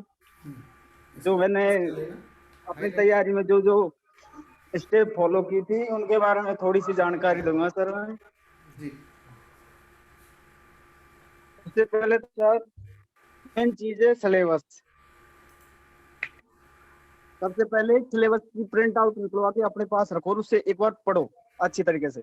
फिर उसके बाद में पिछले साल के कुछ एक पेपर ले लो, 1 2 साल के रीट के, वो सबसे मेन है, उनमें एक बार देख लो भाई स्तर क्या है पेपर का।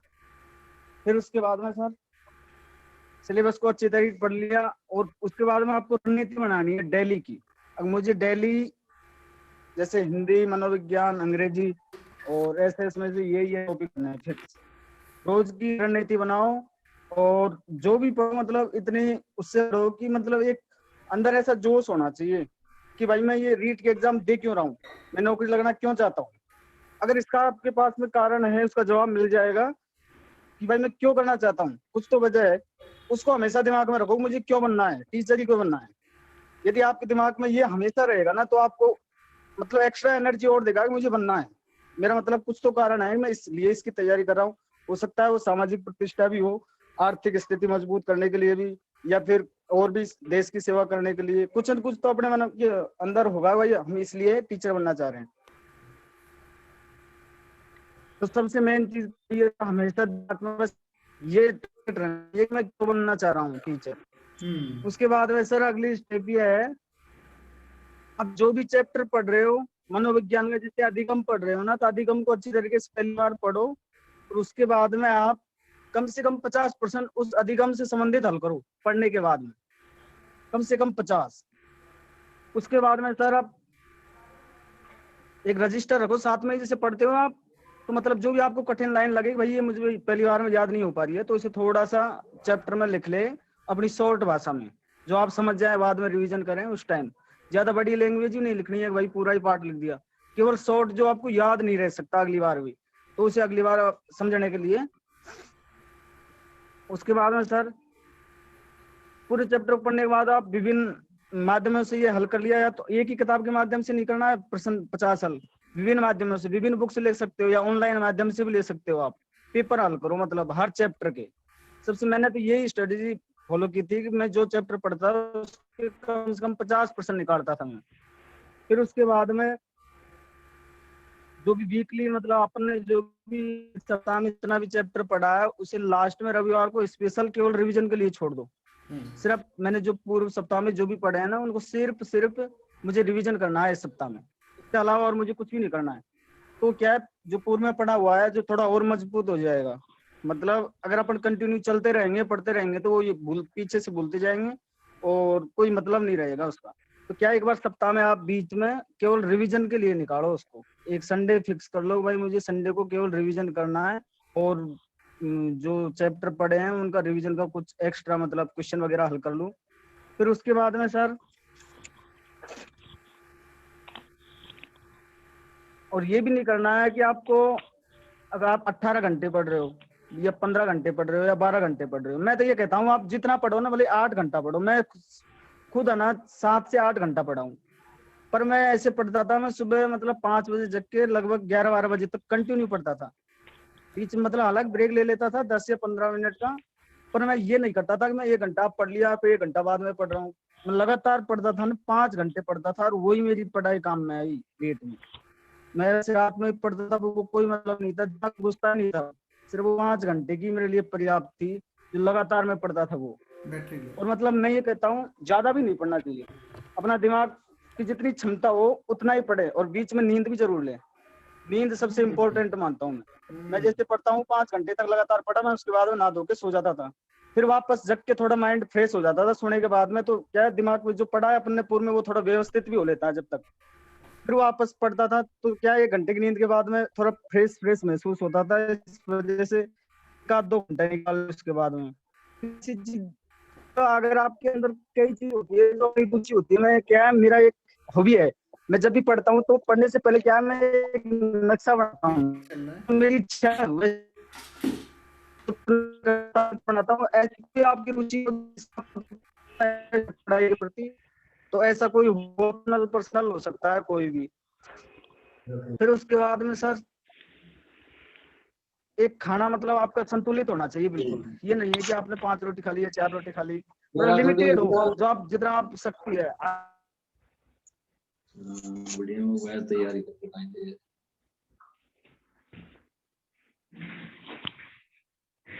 जी शायद से नेटवर्क से बाहर हो रिवीजन गए के लिए और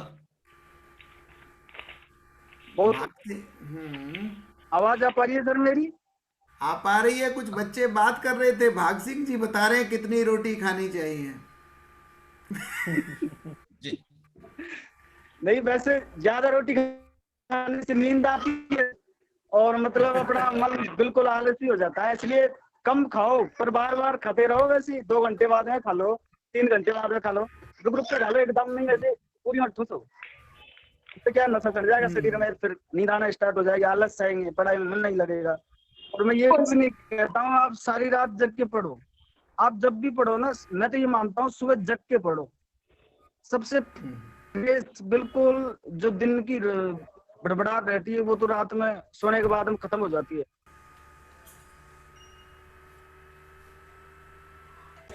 सिंह जी सबसे ज्यादा ये बताएं बच्चों को कहाँ करते हैं, बच्चे गलती कहाँ करते हैं, मार्क्स कैसे कम हो जाते हैं, ये थोड़ा एक्सप्लेन करें। जी भाग सिंह जी, कौन से भाग में बच्चे गलती कर पाते हैं, प्रॉपर नहीं पाते? हाँ हाँ सर, मार्क्स की तो ऐसी बात है सर, जैसे आप ना हड़बड़ाओ मत, मतलब बहुत ही धैर्य से देनी है एग्जाम। ऐसे नहीं है कि अपन को डिप्रेशन में आना है। मेरे एक बुआ जी का लड़का था, वो इतनी अच्छी तैयारी थी, मेरे से ज्यादा थी कहीं, पर उसके आज की कंडीशन है वो 1 नंबर से रह गया। एक क्वेश्चन अगर हो जाता उसका, वो इतना डिप्रेशन में आ गया लास्ट में एग्जाम में, मतलब बहुत ही ज्यादा। तो ये ऐसी डिप्रेशन वाली चीज है ही नहीं कि आपको दिमाग में लाना है कि भाई ऐसा हुआ, ऐसा होगा, ऐसा होगा। आपके पास में ऐसे भी फोन आएंगे कि यार पेपर आ रहा है, आप बोलो क्या कंडीशन है। तो ऐसे में भी अपन भ्रमक हो जाते हैं कि यार क्या करें। मेरे पास में भी फोन आए थे आज भी मेरे गांव में गुजर समाज में एक बहुत बड़ी गलती मानूंगा ये। मुझे आज यहाँ भी उस नजर से देखते हैं लोग बाग कि इसने पेपर लेके ये इतना बड़ा टॉपर बना है, वैसे इसकी औकात नहीं है। ऐसे ये गुजर समाज की है स्पेशल, इस बात को मैं मानता हूँ, और समाजों में नहीं है ये। कोई अगर ज्यादा टॉप भी कर जाता है तो गुजर समाज के उसके ऊपर उंगली करने लग जाते हैं। तो ऐसा कुछ भी नहीं है, अपन बिल्कुल बहुत ही शांत भाव से तैयारी करनी है। और बीच में भ्रामरी प्राणायाम का मैं जरूर सपोर्ट करूंगा, क्योंकि ये मैंने किया है अपने दिमाग को बहुत ही फ्रेश करने के लिए, याददाश्त को बढ़ाने के लिए। भ्रामरी प्राणायाम रोज किया करो सुबह सुबह, और जब भी अपन को टाइम लेना 4-5 मिनट लगातार करो। ये क्या अपने जो भी पढ़ते हैं, जितनी भी टेंशन वगैरह, जितनी भी बीमारी हो, मतलब उनको सबको शांत कर देता है, बिल्कुल माइंड को फ्रेश कर देता है। वाह वाह वाह वाह, थैंक यू सो मच भाग सिंह जी। और मैं लास्ट में यही कहूंगा सर, जैसे आपका सिलेबस कंप्लीट हो जाए तो आप टेस्ट सीरीज ज्वाइन कर लो, कोई सी भी कोचिंग की कर लो, और रोज कम से कम एक टेस्ट सीरीज दो फुल पेपर की, और कम से कम 20-25 टेस्ट सीरीज दे दो एग्जाम डेट तक। तो आपको इतना हो जाएगा कि मेरी तैयारी कितनी है, आप बहुत परिपक्व हो जाओगे वो टेस्ट देते। पर ये करना कब है, जब सिलेबस कम से कम 1-2 बार कंप्लीट हो जाए उसके बाद में। बस इतना कहना चाहूंगा, और आपका बहुत बहुत धन्यवाद सर। आनंद आ गया भाग सिंह जी को सुन के, और उनका एक दर्द भी पता चला पूरनमल जी कि देखो इस सोसाइटी में सफल होने के बावजूद भी टीका टिप्पणी करते हैं। हमें जी कैप का ऐसा ग्रुप बनाना है कि हम टीका टिप्पणी नहीं, हम शाबाशियां देने वाले हों, हम धन्यवाद देने वाले हों, हम आपकी वैल्यू को ऐड करने वाले हों। एक उन्होंने चलते चलते बात कही कि भ्रामरी का बड़ा महत्व है स्मृति बढ़ाने में। हमारे साथ पतंजलि की राजस्थान हेड जुड़ी हुई हैं बीकानेर से, सुनीता गुजर जी। आप प्रोफेसर भी हैं, अध्यापिका हैं, और पतंजलि के लिए बहुत समय देती हैं। 1 मिनट एक्सपर्ट कमेंट ले लेते हैं कि ये भ्रामरी भ्रम फैलाता है या स्मृति तेज करता है। हाँ जी सुनीता जी। प्रणाम जी, आवाज आ रही है? आ रही है। क्योंकि आज मेरी 3-4 मीटिंग हो गई थी, तो शायद डाउटफुल है कि खत्म हो जाएगा जल्दी से। तो जल्दी से इस बात को रखते हैं कि भाग सिंह जी जो बता रहे थे, वास्तव में बहुत ही अद्भुत, इनको सुन रही थी मैं, लेट जुड़ पाई थी, लेकिन जितना सुना सबको, बहुत ही, इतना ही कहूंगी मैं बाकी सबके लिए जो बोल रहे थे कि किसी चीज की कमी नहीं मेरे समाज में भाइयों, किसी चीज की कमी नहीं मेरे समाज में भाइयों, हीरे बहुत यहाँ है, फकत जौहरी की कमी है। तो किस तरह से जिन्होंने ऐप बनाया हुआ है, तो बता रहे थे कि ऐप है, मतलब गाइडेंस की कोई कमी नहीं है, लेकिन जरिया पता नहीं है। तो ये जरिया निकाला है इन्होंने हीरों को परख के, डॉक्टर रूप सिंह जी सर ने, तो उनका साधुवाद कि बच्चों का हौसला बढ़ा रहे हैं। और इस तरह से हमारे समाज में इतनी अद्भुत हमारी प्रतिभाएं हैं, तो आज सुनकर बहुत ही अच्छा लग रहा था, देखकर बहुत ही अच्छा लग रहा था। तो बता रहे थे भ्रामरी और ये प्राणायाम के बारे में, तो सभी बच्चे सुन रहे होंगे कि आईक्यू से ज्यादा इम्पोर्टेंट आजकल क्या हो गया, एसक्यू, स्पिरिचुअल। जो व्यक्ति स्पिरिचुअल होगा उसका ऑटोमेटिक ही आईक्यू अच्छा होगा, क्योंकि एकाग्रता होगी। एकाग्रता होगी तो हमारा सभी और ध्यान एकाग्र रहेगा। जिस चीज को हम फोकस कर रहे हैं उसको अच्छे से करेंगे। भ्रामरी प्राणायाम पे आते हैं कि भ्रामरी प्राणायाम के लिए बताया, सुबह जल्दी उठकर पढ़ने के लिए बताया। बहुत ही अच्छी सलाह भाग सिंह जी दे रहे थे भाई साहब। तो सुबह जल्दी उठें, मेडिटेशन करें। कोई बात नहीं, बच्चे सुन रहे होंगे कि ये सब तो योग वोग सब बड़ों का काम है। ऐसा नहीं है, कोरोना काल ने हमें बहुत कुछ सिखा दिया है। और आवाज आ रही है क्या? हाँ जी, बिल्कुल आ रही है जी। कोरोना काल ने हमें सिखाया है कि योग केवल बड़ों का ही नहीं है, सभी को करना है। और परीक्षा में तो बहुत ही ज्यादा सहायक है। घबराहट, तनाव, चिंता, जैसे बताया कंपटीशन, समाज क्या कहेगा, ये सब भ्रांतियां हमारी मेडिटेशन से दूर होती है। मेडिटेशन जो करेगा सुबह उठ के, उसको कहीं कहीं विचलित होने की आवश्यकता नहीं होगी। जो आपके पास पाठ्यक्रम है, जो आपके पास पाठन सामग्री है, अगर उसको हम ठीक से पढ़ लेंगे तो हम सफलता अवश्य प्राप्त करेंगे। सुबह प्रातः उठें, ब्रह्म मुहूर्त में उठें, जल्दी उठें। ट्रेंड ही बना हुआ है कि देर तक पढ़ना है, लेट तक जागना है और सुबह 11-12 बजे तक सोना है। ये टोटली गलत है। जो भी सफल हुए हैं, अगर हम उनसे बात करते हैं तो वो प्रातःकाल उठकर मेडिटेशन अवश्य करते हैं। तो सभी से मेरे जो बच्चे हैं जुड़े हुए आज नीट की तैयारी कर रहे हैं, उनसे मेरा यही अनुरोध है कि सुबह चाहे आपको 2 मिनट मिले, 4 मिनट मिले, 5 मिनट मिले, अपने स्थान पर बैठें, आंखें बंद करें, ध्यान की अवस्था में। कोई बात नहीं, ध्यान तो बहुत दूर की चीज है, लेकिन आंखें बंद करें 2-4 मिनट, अपने मस्तिष्क के बीच में जो आज्ञा चक्र का स्थान है वहां पर ध्यान केंद्रित करें। जो विचार आ रहे हैं, जा रहे हैं, उनको आने जाने दें। धीरे धीरे धीरे आपकी एकाग्रता बढ़ती जाएगी। प्रयास करें, अनुलोम विलोम कर सकते हैं, आपका चंचल मन स्थिर होगा। और जिसका मन चंचल स्थिर हो जाता है, जिसने श्वासों पे नियंत्रण कर लिया है, उसने सभी पे नियंत्रण कर लिया है। जो आने जाने वाली श्वासें हैं, हम जो श्वास ले रहे हैं, छोड़ रहे हैं, सभी जानते हैं आजकल। तो उन श्वासों पर श्वासों को पे अपना ध्यान केंद्रित कर लें। और जो आने जाने वाली श्वासें हैं, केवल उन पे फोकस रखें। और जिसने श्वास पर नियंत्रण किया वो आपका चंचल मन स्थिर हो जाएगा। किसी तरह की तनाव, घबराहट नहीं होगी कि मैं पता नहीं सक्सेस होऊंगा नहीं होऊंगा, सक्सेस होंगी या नहीं हूँ। इन सब चिंताओं से आप दूर हो जाएंगे। सफलता तो बाद की बात है, पहले अपना कर्म करिए। भ्रामरी प्राणायाम बताया, भ्रामरी प्राणायाम तो जैसे इन्होंने बताया कि एकाग्रता के लिए एक अद्भुत प्राणायाम है। ध्यान के लिए, मेडिटेशन के लिए बहुत विस्तार से फिर कभी बात करेंगे। भ्रामरी प्राणायाम एकाग्रता के लिए रात को सोते समय 11 बार, आप कितने भी आप परेशान हैं, 11 से 21 बार भ्रामरी प्राणायाम करें। सुबह उठ के 2, 4, 5 बार भ्रामरी प्राणायाम करें। और किसी भी तरह की मुझसे मदद चाहें तो आप में ऑनलाइन क्लासेस चलती रहती है, फेसबुक लाइव चलता रहता है। विषय मेरा हिंदी है, हिंदी से रिलेटेड कभी भी कुछ भी पूछना हो तो जीकेप पे या अपना अखिल भारतीय गुर्जर परिषद पे नंबर है, तो आप कभी भी संपर्क कर सकते हैं। मेडिटेशन जरूर करें, लंबी गहरी सांस भरें। बहुत बहुत धन्यवाद, बहुत शुक्रिया जी। बहुत बहुत धन्यवाद सुनीता जी, आपने बच्चों को हार्ड वर्क के लिए व्यायाम का, प्राणायाम का महत्व बताया जी। पढ़ाई के हमारे बीच बीच में इस तरह से हाथों को रब करें, और जब आंखें थक जाए, आपकी जलने लगे या घबराहट हो या बहुत देर उठने का मन करे, तो इस तरह से हाथों को रब करें, जिससे आपको ऊर्जा मिलेगी। आंखों पे इस तरह लगाएं, अंदर ही आंखें खोलें, बंद करें हथेलियों के बीच में, 5-7 बार इस तरह से करें। बिल्कुल, फिर आप वापस एनर्जेटिक हो जाएंगे और पढ़ने में मन लगेगा। जी धन्यवाद। हमारे अतिथि सीबीओ साहब एजुकेशन ऑफिसर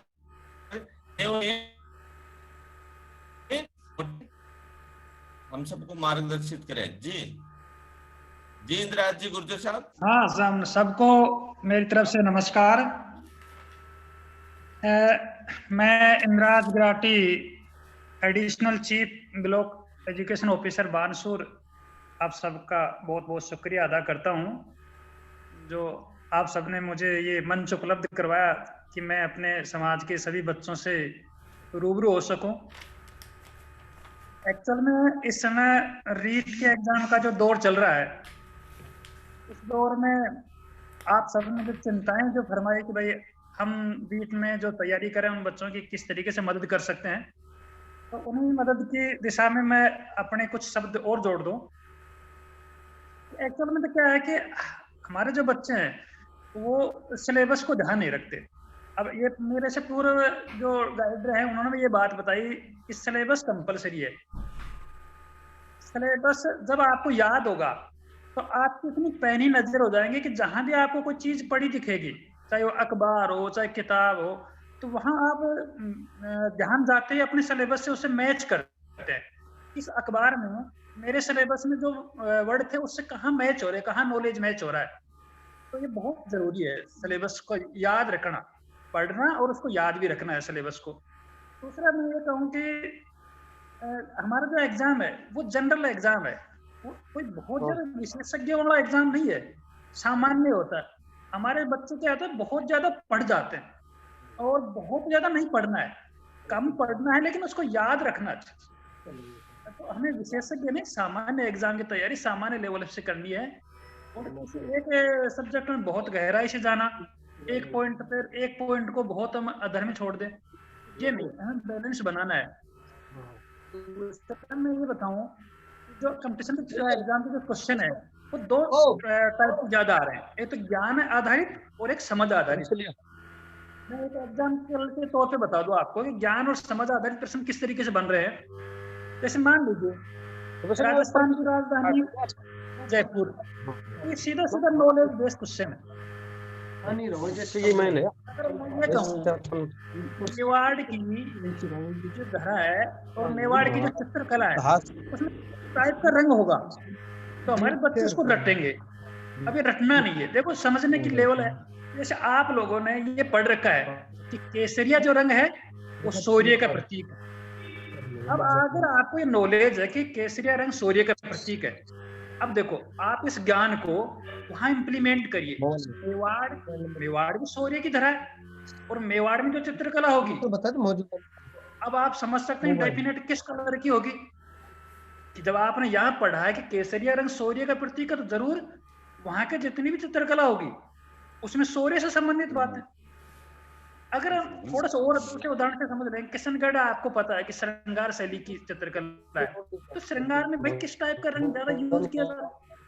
तो हम लोग नॉलेज को कन्वर्ट करें समझ में, और बहुत ज्यादा कठिन हमारे पेपर आते नहीं है। हमारे कुछ नॉलेज बेस होते हैं और कुछ समझ के बेस पे, तो इसको बहुत कर सकते हैं।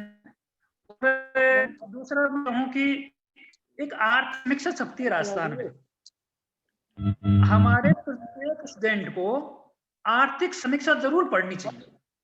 यानी टोटल आपका 100 नंबर का पेपर है, तो मैं वादे के साथ कह रहा हूं कि कम से कम 30 या 35% आपके आर्थिक समीक्षा से क्लियर हो जाएंगे। आर्थिक समीक्षा बहुत बहुत जरूरी है। उसमें सारी योजनाएं हैं, सरकार की नीतियां हैं, सरकार के इस समय अचीवमेंट्स हैं, इन फ्यूचर क्या प्लानिंग्स हैं, तो आर्थिक समीक्षा बहुत जरूरी है। तो लगभग हमारे जो है ये बजट का काम बजट से पहले छपती है, यानी बजट जिस दिन जारी होता है उसके एक या 2 दिन पहले जारी होती है आर्थिक समीक्षा, वो बहुत जरूरी है। तो आर्थिक समीक्षा आपको पढ़ना है।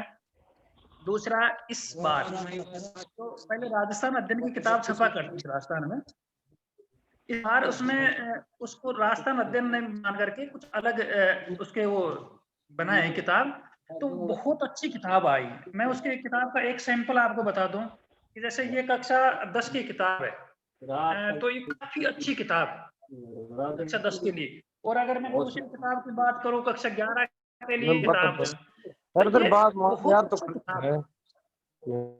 आप पढ़ेंगे तो डेफिनेट आप एग्जाम में बहुत कठिनाई महसूस नहीं करेंगे। कल करना और है आप अपन जब पेपर का एनालिसिस करेंगे कल, है ना? पाएंगे कि हमारा कल पेपर पर आके बहुत आप दे कठिन देना। नहीं मान रहे हैं।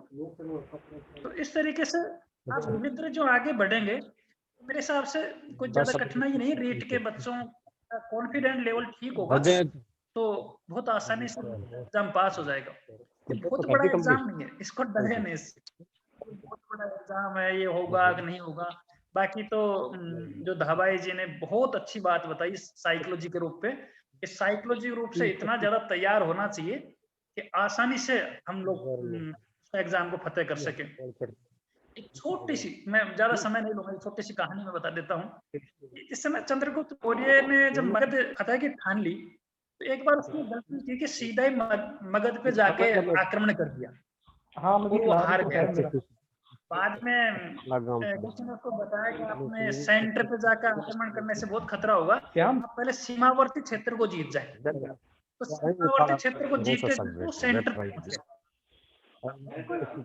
सेंटर से जाकर के इसको मानना नहीं है।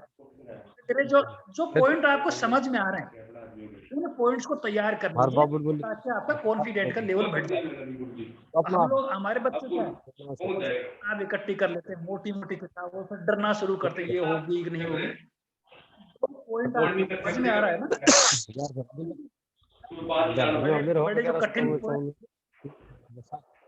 सर आग्रह है, सभी म्यूट कर लें, सारे वक्त हमारे अपना म्यूट कर लें, आग्रह है, बीच में डिस्टर्बेंस हो रहा है। मैं कह रहा हूँ कि आज आप लोगों का थोड़ा सा कम समय हम लोग लेंगे ताकि सभी को आप सुन सकें, और फिर जब दोबारा कभी पूरा समय आप मिलेगा तो हम पूरे डिटेल से हम बात करेंगे और हमारे स्टूडेंट्स को हम तैयार करेंगे।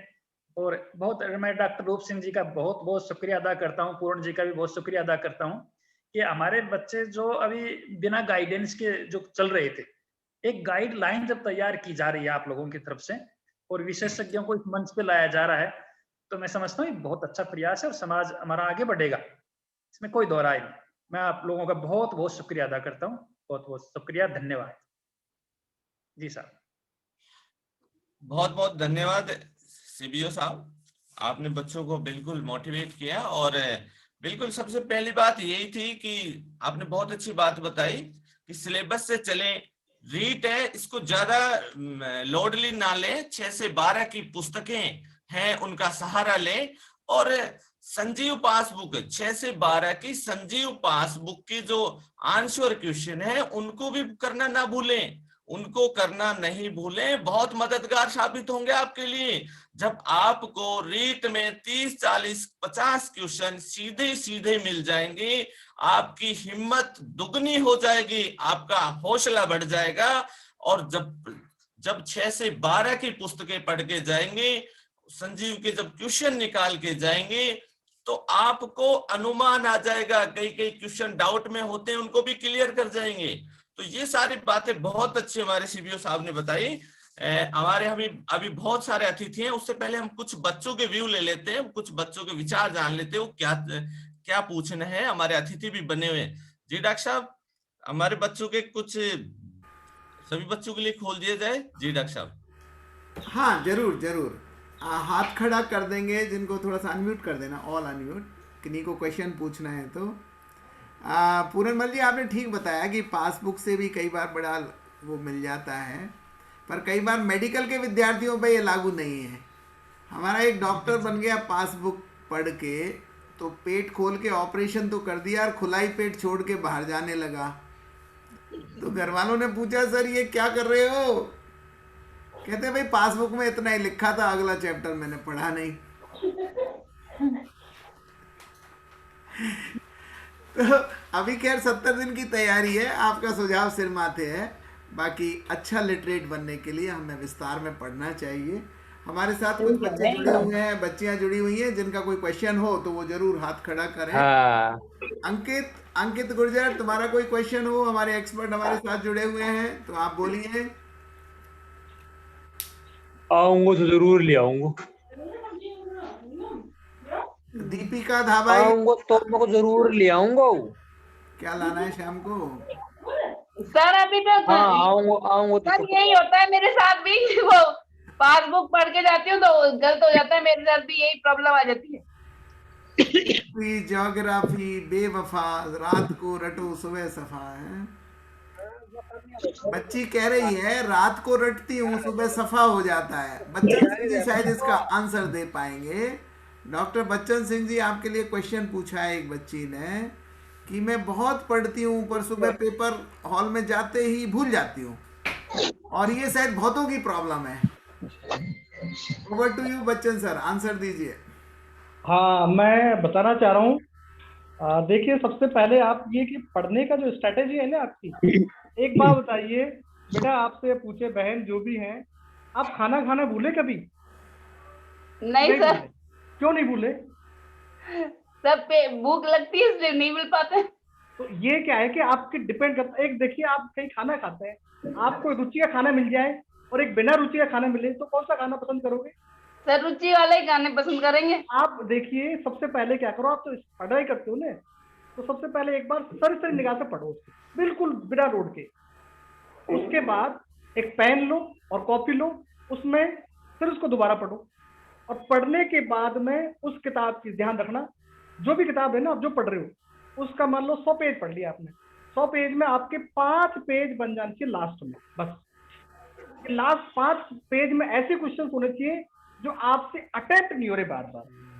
तो भैया आप जितनी बार उसको रिवाइज करोगे ना, और जैसे जैसे आपके दिमाग में जाने लगी, प्रोसेसर आपके, जैसे कैच फाइल होती है ना, मैं बताता हूँ प्रोसेसर में, मैं टेक्निकल फ्रेंड भी है, तो जैसे कैच फाइल चलाते हैं मोबाइल में, तो कोई भी टिक करते हैं तो वापस वही फाइल खुल जाती है। तो जैसे जैसे आप इसको रिवाइज करोगे ना, तो आपके दिमाग में कैच फाइल बन जाएगी, और कैच फाइल बनेगी ना, तो वहाँ एग्जाम हॉल में जाओगे ना, वो कैच फाइल अपने आप खुल जाएगी, आपके सारे पेपर अटेम्प्ट हो जाएंगे। बहुत बढ़िया, बहुत शानदार है। और चैट बॉक्स में एक और भी सुझाव हुआ है, मेडिटेशन करिए, प्राणायाम करिए, समय पे सोइए, समय पे जगिए, समय पे खेलिए भी। Thank you so much Bachchan sir. और किसी का कोई क्वेश्चन?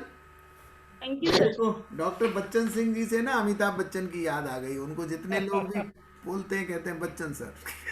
अरे सर, हाँ ग्रेट। एक हमारे पार्टिसिपेंट ने अपना नाम लिख रखा है गुज्जर भाई, तो अगर ये अपना वीडियो खोल लें तो मैं इनका शकल भी देखूं कि हम सब भाई भाई हैं, भाई बहनें भी हैं। गुज्जर भाई कोई प्रश्न हो तो जरूर करें। मुकेश रावत जी कोई प्रश्न हो तो आपका करें, क्योंकि मैं हाथ रेज नहीं देख पा रहा हूँ और चैट बॉक्स में भी आपके क्वेश्चंस नहीं आए हैं। हाँ गुज्जर भाई, खुश हो ना, because happiness is a Mantra for meditation and meditation is a की टू मेमोरी। ब्रेन में हमने ब्रेन की कई बार सर्जरी की है, ब्रेन को परतें खोल खोल के देखी हैं, तो कोई भी ऐसा बॉक्स नहीं है जहां पर आप याद की हुई चीज़ों को फाइल कर सको। जब अच्छी नींद लेते हो, जब मेडिटेशन करते हो, तो समय पर याद आ जाता है। और कौन, किसने, पूरनमल जी आपके पास कोई क्वेश्चन है क्या?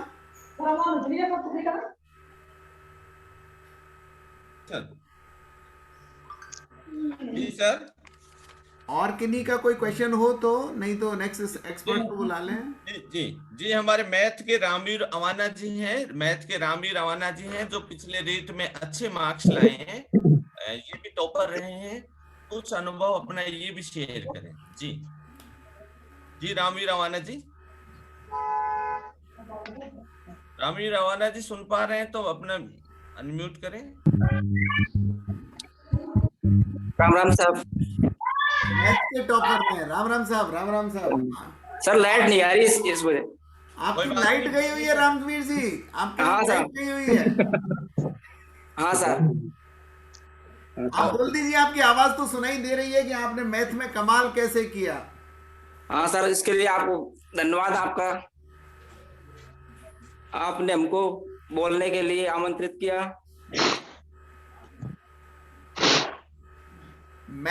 मैथ याद करने का कोई फॉर्मूला आपने कुछ अपनाया हो? सर याद करने का कोई तरीका नहीं होता है इसका, इसको प्रैक्टिस करना पड़ता है। जी जी, प्रैक्टिस करनी पड़ती है सर इसकी। ओह जरूर जरूर। तो कैसे प्रैक्टिस करी है आपने? एनसीईआरटी की बुक्स है सर, ये 6 से 10 तक की, उनको ही रिवीजन करें बार बार में। साइंस हमारे एक तो एसएस हो और मैथ साइंस, 2 पेपर होते हैं ना सर रीट के। उसमें क्या है, अपन मैथ साइंस चुनते हैं तो 30% मैथ के आते हैं और 30 साइंस के आते हैं सर जी। तो दोनों ही सीधे आते हैं सवाल, इसमें कोई कठिन सवाल नहीं आते हैं। पर नंबर पूरे मिलते हैं, सही कर दिया तो नंबर पूरे मिलते हैं, नहीं तो 0 मिलता है। क्यों पूरे? हाँ सर यही होता है, रीट में नेगेटिव मार्किंग नहीं होती है सर। रीट रामवीर जी ये बताएं, हमारे कई स्टूडेंट्स साइंस में हैं जिसमें वो ये जानना चाहते हैं अधिक अंक कैसे लाएं, कौन से पार्ट्स में ज्यादा ध्यान दें, कौन से में कैसे करें जिससे ज्यादा अंक लाएं। बढ़िया रैंक के लिए तो यही है सर, पूरे सब्जेक्ट क्लियर करने पड़ेंगे, मैथ साइंस और सब्जेक्ट साइकोलॉजी के बारे में बता दिए सर ने। और जो सेकंड लैंग्वेज हो, चाहे वो संस्कृत चुनी हो चाहे इंग्लिश चुनी हो, तो उस हिसाब से पूरे टॉपिकों को क्लियर करें सब सिलेबस के अनुसार। बहुत बढ़िया, बहुत बढ़िया। और सर ये प्रैक्टिस सेट जरूरी है इसके लिए, ये है प्रैक्टिस सेट। जब आपने पूरा कोर्स कर लिया तो प्रैक्टिस सेट शुरू कर दीजिए। इससे क्या है कि अपना संतुलन बढ़ जाता है, भाई एग्जाम में कैसे पेपर करेंगे अपन, उसका अंदाजा लग जाता है अपन। जैसे मेरे सर 125 नंबर, 123 नंबर, 120 ऐसे आते थे, तो वो के वही नंबर सर मेरे जो एग्जाम लगी फाइनल उसमें भी 123 ही आए।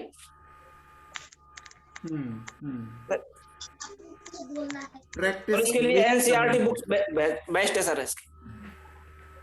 बहुत शुक्रिया, बहुत बधाई हो। धन्यवाद राम जी, बहुत बहुत धन्यवाद है। हम यही बात जानना चाह रहे थे कि ऐसे 2 तरह के पेपर होते हैं, एक एसएसटी का होता है, एक मैथ का होता है। तो मैथ वाले बच्चे साइंस और मैथ के होते हैं, एसएसटी में सभी भाषाओं वाले बच्चे होते हैं जो भाषा लेके आके सब्जेक्ट ले जाते हैं। हाँ सर। तो इसी सर अपना म्यूट कर लें, सभी साथी म्यूट कर लें। हाँ सर। तो हम इसी चैप्टर को आगे बढ़ाते हैं। जब बाल विकास एवं शिक्षण विधियों की बात करें तो 30 में से 30 नंबर कैसे लाए जाएं, ये हमारे धीर सिंह जी ने बता दिया। अगला हम फिर स्लॉट लेंगे, उनका अधिक समय लेंगे और पूरी एक उस पर डिस्क्रिप्शन करेंगे। हम एक बात का और अधिक बच्चों के लिए मदद कर पाएंगे। धीर सिंह जी, भाषा की जब बात करें, अनेक जब भाषा चुनी जाती है तो फर्स्ट लैंग्वेज और सेकंड लैंग्वेज, कई साथी फर्स्ट लैंग्वेज में इंग्लिश लेते हैं, सेकंड में हिंदी लेते हैं, या जो उसकी इच्छा के अनुसार लेते हैं जी। और विषय के 60 क्वेश्चन होते हैं, जो मैथ वाले मैथ साइंस के मैथ वाले लेते हैं, और एसएसटी वाले जो अन्य सब्जेक्ट है, चाहे इंग्लिश का टीचर बने चाहे हिंदी का टीचर बने, वो अपने एसएसटी में गिने जाते हैं जी। तो मैं भाषा की जब बात करें तो मैं आदरणीय हमारे व्याख्याता साहब, हिंदी के व्याख्याता साहब यादराम जी हमसे जुड़े हुए हैं। यादराम जी, आग्रह करूंगा कि बच्चे कैसे हिंदी में ज्यादा नंबर लेके आए भाषा में जी।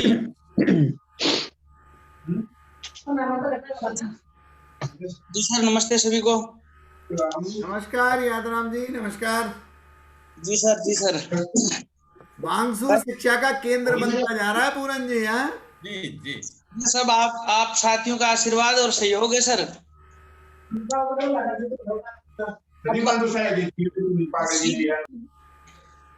आपसे सीधी बात कर लूं कुछ, क्योंकि लगभग मैंने अभी काउंट करा 60 से अधिक साथी इस पे जुड़े हुए हैं, और इसमें जो लग रहा है कि 10-15 एक्सपर्ट हैं, उसके अलावा लगभग 45 से 50 के लगभग साथी जो प्रतियोगी साथी हैं वो जुड़े हुए हैं।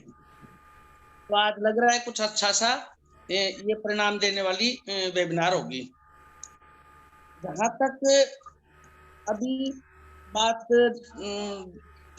धीर सिंह जी ने कही, बच्चन जी ने कही और दूसरे साथियों ने भी स्पष्ट रूप से कही है कि पाठ्यक्रम का सिलेबस का हमको प्रथम दृष्टया ध्यान होना चाहिए। प्रिय प्रतियोगी साथियों, 5 भाग हैं इसके, रीट लेवल फर्स्ट का हो, रीट लेवल सेकंड का हो। 5 में से 2 हिस्से तो हैं आपके सब्जेक्ट के, भले वो सोशल साइंस है, मैथ साइंस है या 6 से 10 का पाठ्यक्रम है लेवल फर्स्ट के लिए। अब बचे 3 हिस्से। 3 हिस्से में 2 लैंग्वेज हैं 30-30 सवालों के, और 30 सवालों का एक यूनिट बन जाता है आपका साइकोलॉजी का। साइकोलॉजी पे आपने विस्तृत बातें अभी बच्चन जी से और धीर सिंह जी से सुनी। अब बात आती है 2 भाषाओं की, क्योंकि मैं तो चूंकि भाषा का आदमी हूँ। 30 सवाल हिंदी के आते हैं। सामान्यतः प्रतियोगी साथी पहली भाषा के रूप में हिंदी को चुनते हैं, क्योंकि ये हमारी मदर टंग भी है। बचपन से अपन जब उंगली पकड़ के चलना सीखते हैं, पापा शब्द बोलने लगते हैं, तब से ही हम हिंदी के साथ रहते हैं। मगर फिर भी देखने में यह आता है कि बहुत सारे प्रतियोगी साथी हिंदी में बहुत बढ़िया प्रदर्शन अपना कर नहीं पाते हैं। हिंदी ऐसी भाषा है जो आपकी हिंदी भी करा सकती है और हिंदी से बचा भी सकती है। अब वो प्रतियोगियों पे है कि वह वो कैसे उसको तैयार कर पाए। जहां तक मुझे लगता है, यदि ग्रेजुएशन के दौरान या 11वीं 12वीं के दौरान लेवल फर्स्ट वाले साथी अध्ययन पर्याप्त नहीं करते हैं, तो फिर कहीं न कहीं उनकी भाषा पर पकड़ ढीली पड़ जाती है। और ग्रेजुएशन जिन्होंने किया है, उसके बाद बीएड की है, लेवल 2 पे बैठ रहे हैं, तो वो यदि 1 वीक सीरीज के सहारे पे पढ़ते हैं ना, तो फिर निसंदेह उनको भाषा पर पकड़ बनाने में काफी कठिनाई का अनुभव होता है। अब जब 1 वीक पढ़ के और 6 पेपर दिए, तो 6 वीक पढ़े, तो शेष अपने 46 वीक्स जो अपने कहीं दूसरी जगह पर खर्च कर दिए, तो भाई निसंदेह अपन को अब ज्यादा समय रीट के एग्जाम पे देना ही पड़ेगा। किसी भी प्रतियोगी परीक्षा के लिए मैं जहां तक मानता हूं 1000 से 1200-1300 घंटे का स्वाध्याय जरूरी है। अब यदि ये स्वाध्याय हम निरंतर बना लेते हैं, कोचिंग का सहारा उसमें यदि उससे पहले ले लिया जाए, यदि 1 वीक सीरीज से अध्ययन किया है, तो निसंदेह हमको कोचिंग का सहारा लेना ही पड़ेगा। यदि 1 वीक सीरीज से नहीं और ऑथर्स की बुक से अध्ययन किया है, क्लासरूम टीचिंग हमने कॉलेज एजुकेशन में करी है, तो फिर हम यदि कोचिंग ना भी लें तो चलेगा। और इसके साथ साथ मैं एक और दूसरे बिंदु पर आपका ध्यान आकर्षित करूंगा। अभी हमारे समाज के कुछ साथियों ने 8 ब्लॉक्स पर कोचिंग संस्थान चलाने का एक निर्णय लिया, बड़ा सराहनीय भी है।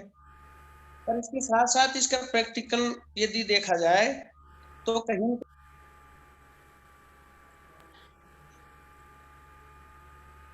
यदि गुणवत्तापूर्ण शिक्षण वहां नहीं हो रहा है, गुणवत्तापूर्ण शिक्षक वहां नहीं उपलब्ध हैं, तो फिर वो उनके करियर के साथ एक प्रकार की खिलवाड़ जाएगी। ऐसे में हमें जिला स्तर पर जहाँ अच्छा शैक्षणिक माहौल हो या जयपुर के लेवल पर हमें अध्ययन को करना चाहिए। इससे भिन्न और एक बात कर दूं कि घर के माहौल से निसंदेह प्रतियोगी परीक्षा देते समय प्रतियोगी साथी को अवसंभावी है। यदि वो घर पे रह के अपना प्रतियोगी परीक्षा की तैयारी करता है, तो वो कहीं पिछड़ने का कारण बन सकता है। अब इसके साथ में बात करता हूँ हिंदी की, तो हिंदी में जब हम जन्म से उसको बोल रहे हैं, सीख रहे हैं, तो उसमें हमारे नंबर 30 सवालों में से कम 28, 27 सवाल सही होने ही चाहिए। यदि इससे कम आते हैं तो फिर हम हिंदी भाषी क्षेत्र में रहने, हिंदी भाषी देश में रहने के बावजूद भी अगर ऐसा करते हैं, तो ये निसंदेह थोड़ा सा कमजोरी का प्रतीक है। अब हिंदी भाषा 1 भाषा 2 जो लेते हैं उनमें कोई बहुत ज्यादा गहराई से या बहुत ज्यादा कठिन सवाल पूछे नहीं जाते हैं। मैं अपने नंबर कहो तो लाइन पे डाल दूंगा या मैसेज में, और नहीं तो बोल के बता दूंगा सभी साथी बजे और 9-10 बजे तक कभी भी वो मैसेज कर लें, जो भी बिंदु समझ में नहीं आए। अब बता रहे थे अभी पूर्ण जी कि लगभग हमारे पास 70 दिन हैं या 72 दिन हैं। मैं सबसे पहले तो ये निवेदन कर दूं कि जो भी प्रतियोगी साथी घर पे रह रहा है तो 70 दिन के लिए घर छोड़ दो। घर छोड़कर किसी भी जगह इन 2 दिनों में आप व्यवस्था कर लो, कुछ भी मत पढ़ो। 70 दिन के लिए आप घर छोड़कर किसी दूसरे परिवेश में, मतलब शैक्षिक परिवेश में आप जाएं और 70 दिन का समय वहां प्रवास करें। यदि आप 70 दिन में प्रतिदिन 10 घंटे का समय निकालते हैं, 1.5 घंटे के टुकड़े बनाकर आप अपने अध्ययन को सुचारू कर ले। 5 ऐसे पीरियड अर्थात 7.5 घंटे जब तक आदमी नहीं पढ़ ले तब तक तो उसके शाम को भोजन पचना ही नहीं चाहिए। और यदि वो 7 अपने पीरियड ऐसे निकाल ले अर्थात 10.5 घंटे तक पहुंचा दे तो फिर उसकी सफलता को कोई रोक नहीं पाएगा। हिंदी की मैं बात करूं तो हिंदी के हिस्से 700 टोटल घंटे बनते हैं अपने 700 में हिंदी के हिस्से आते हैं 140 घंटे। मैं कहता हूं मेरे बताए अनुसार केवल 140 में से 70 घंटे आप हिंदी को पढ़ लो, 27 से 30 सवाल आने सही होने की मैं गारंटी लेता हूं। बस इसके लिए कुछ भी करने की जरूरत नहीं है। मेरे नंबर पे आप मैसेज कर दो, मैं आपको समय मिलते ही वापस बात करूंगा। केवल मैं 5 मिनट का समय लूंगा आपका। मैं जैसे बताऊं ऐसे आप केवल 70 घंटे पढ़ लो हिंदी को, आपके 27 से 30 सवाल हो जाएंगे। कोई ज्यादा कठिनाई वाली चीज है ही नहीं इसमें। तो ये तो हुई भाषा पहली की बात, या दूसरी भाषा के रूप में यदि आप हिंदी चुनते हैं। अब दूसरी भाषा जो भी आदमी लेता है वो सामान्यतः हिंदी भाषी साथी संस्कृत को चुन लेता है। संस्कृत के साथ कठिनाई ये है, संस्कृत में 15 से 17 सवाल ऐसे हैं जो हिंदी के से जुड़े हुए हैं, लेकिन 17 सवाल से ऊपर सवाल प्राप्त ठीक होना ये टेढ़ी खीर है। यदि आपके पास ग्रेजुएशन में संस्कृत रही है तो ही आप संस्कृत लें, अन्यथा कंपलसरी अंग्रेजी कम से कम आपने पढ़ी है, टेंस आपने पढ़े हैं, मीनिंग्स आपको आते हैं, मॉडल्स आपको आते हैं, डिटर्मिनर्स आपको आती है, तो फिर काय को आप संस्कृत में वो केवल 12 खड़ी देख के आप संस्कृत को सरल समझ रहे हो? ये कठिनाई है, ये गलत निर्णय ले रहे हैं आप। फिर आप अंग्रेजी को चुनो, आपके 22-23 सवाल सही होंगे। इसमें 17 सवाल लेवल 2 में, मतलब भाषा 2 में 17 सवाल से ऊपर संस्कृत में करना बड़ा मुश्किल हो जाता है। सरल पेपर पिछली बार आया, उसकी बात थोड़ी सी अलग है। खैर अब की बार तो जो फॉर्म्स भरे गए वो उनका अपना डिसीजन हो चुका है, उसका तो अब कुछ किया नहीं जा सकता है। यहाँ तक तो ये बात हुई। अब इसके बाद इनमें से मैं एक और हल्की सी बात छोड़ देता हूँ। कई साथी ऐसे हैं जिन्होंने सब इंस्पेक्टर पुलिस का फॉर्म भरा हुआ है, उसमें हिंदी का बड़ा रोल है। आप उसके लिए भी इस एग्जाम को संपन्न होने के बाद मुझसे बात करें, मैं उनकी हिंदी के लिए सब इंस्पेक्टर में मदद करूंगा। और उसके बाद एक सलाह और है, वो ये है कि जब तक आपका सिलेक्शन नहीं हो जाए तब तक प्रतियोगी परीक्षाएं भले वो 10वीं पास की हो, 10वीं पास लेवल की हो, भले वो ग्रेजुएशन लेवल की हो, परीक्षा देना भूले ही नहीं। अर्थात हर फॉर्म भरे, भले उसके लिए आपको पैसे की तंगी भुगतनी पड़े, कम खर्चा करें, दिखावाबाजी से दूर रह जाए, लेकिन घर से दूर तो रहना पड़ेगा।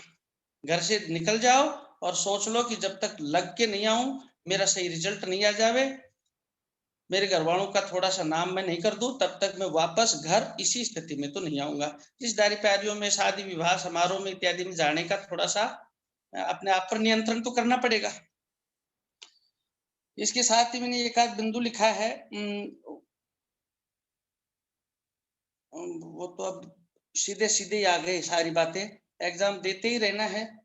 और सवाल एक अभी बीच में बात आई, बस लास्ट ही है, यूं मानो कि शाम को पढ़ते हैं और सुबह लगता है कि सब कुछ साफ है। ये बिल्कुल सही है, शाम को पढ़ते हैं, लगता है सुबह साफ है, मगर वो एग्जाम हॉल में रिकॉल भी होता है। वो ऑटोमेटिक रिकॉल होगा। यदि आप भूलेंगे नहीं तो आपके नया माल आएगा ही कहाँ से। तो जब तक आपको ये लगता है हो मैं जो पढ़ रहा हूँ वो तो मेरी याद है, जो मैं पढ़ रहा हूँ वो तो मेरी याद है, इसका मतलब आपके बहुत कम याद है, आपके बहुत ज्यादा याद नहीं है। जिस दिन आपको लग जावे कि मैंने जो शाम को पढ़ा, जो 6 दिन पहले पढ़ा, जो 15 दिन पहले पढ़ा, वो तो मेरी याद ही नहीं है, तब मान लो कि अब आप सिलेक्शन के नजदीक हो। प्रैक्टिकल बनना पड़ेगा, घर से दूर रहना पड़ेगा, पढ़ाई को समय देना पड़ेगा, और आपने यदि 1 वीक सीरीज का सहारा ही लिया है तो अब आपको कोचिंग करनी पड़ेगी। लेकिन चूंकि अब समय है नहीं, इसलिए अब तो आपको स्वाध्याय करना है। रूम यदि लेते हो तो आपको या तो पीजी में रहना चाहिए जहां भोजन वगैरह की व्यवस्था भी पर्याप्त हो जावे, या फिर कम से कम 2 साथी एक साथ रहे। घर में रह करके अध्ययन यदि आप करते हैं प्रतियोगिता का, तो मैं नहीं समझता कि आप बहुत अच्छे अंकों के साथ अपने आप को कहीं स्थापित कर पाएंगे। खैर जो भी है, फिर भी आपके पास 70 दिन है प्रतियोगी साथियों। हमारी शुभकामनाएं आपके साथ रहेंगी। डॉक्टर साहब का आशीर्वाद आप सबके साथ है।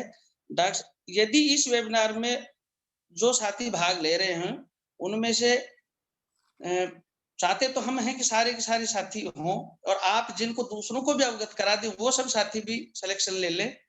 मगर यदि इनमें से कुछ साथी भी, यदि 8 साथी होते हैं और उसकी जगह 13 हो जाते हैं, तो हम समझते हैं कि हम उन 5 साथियों का अधिक सिलेक्शन करा के या उनको मार्गदर्शित करके इस वेबिनार को हम सफल मानेंगे।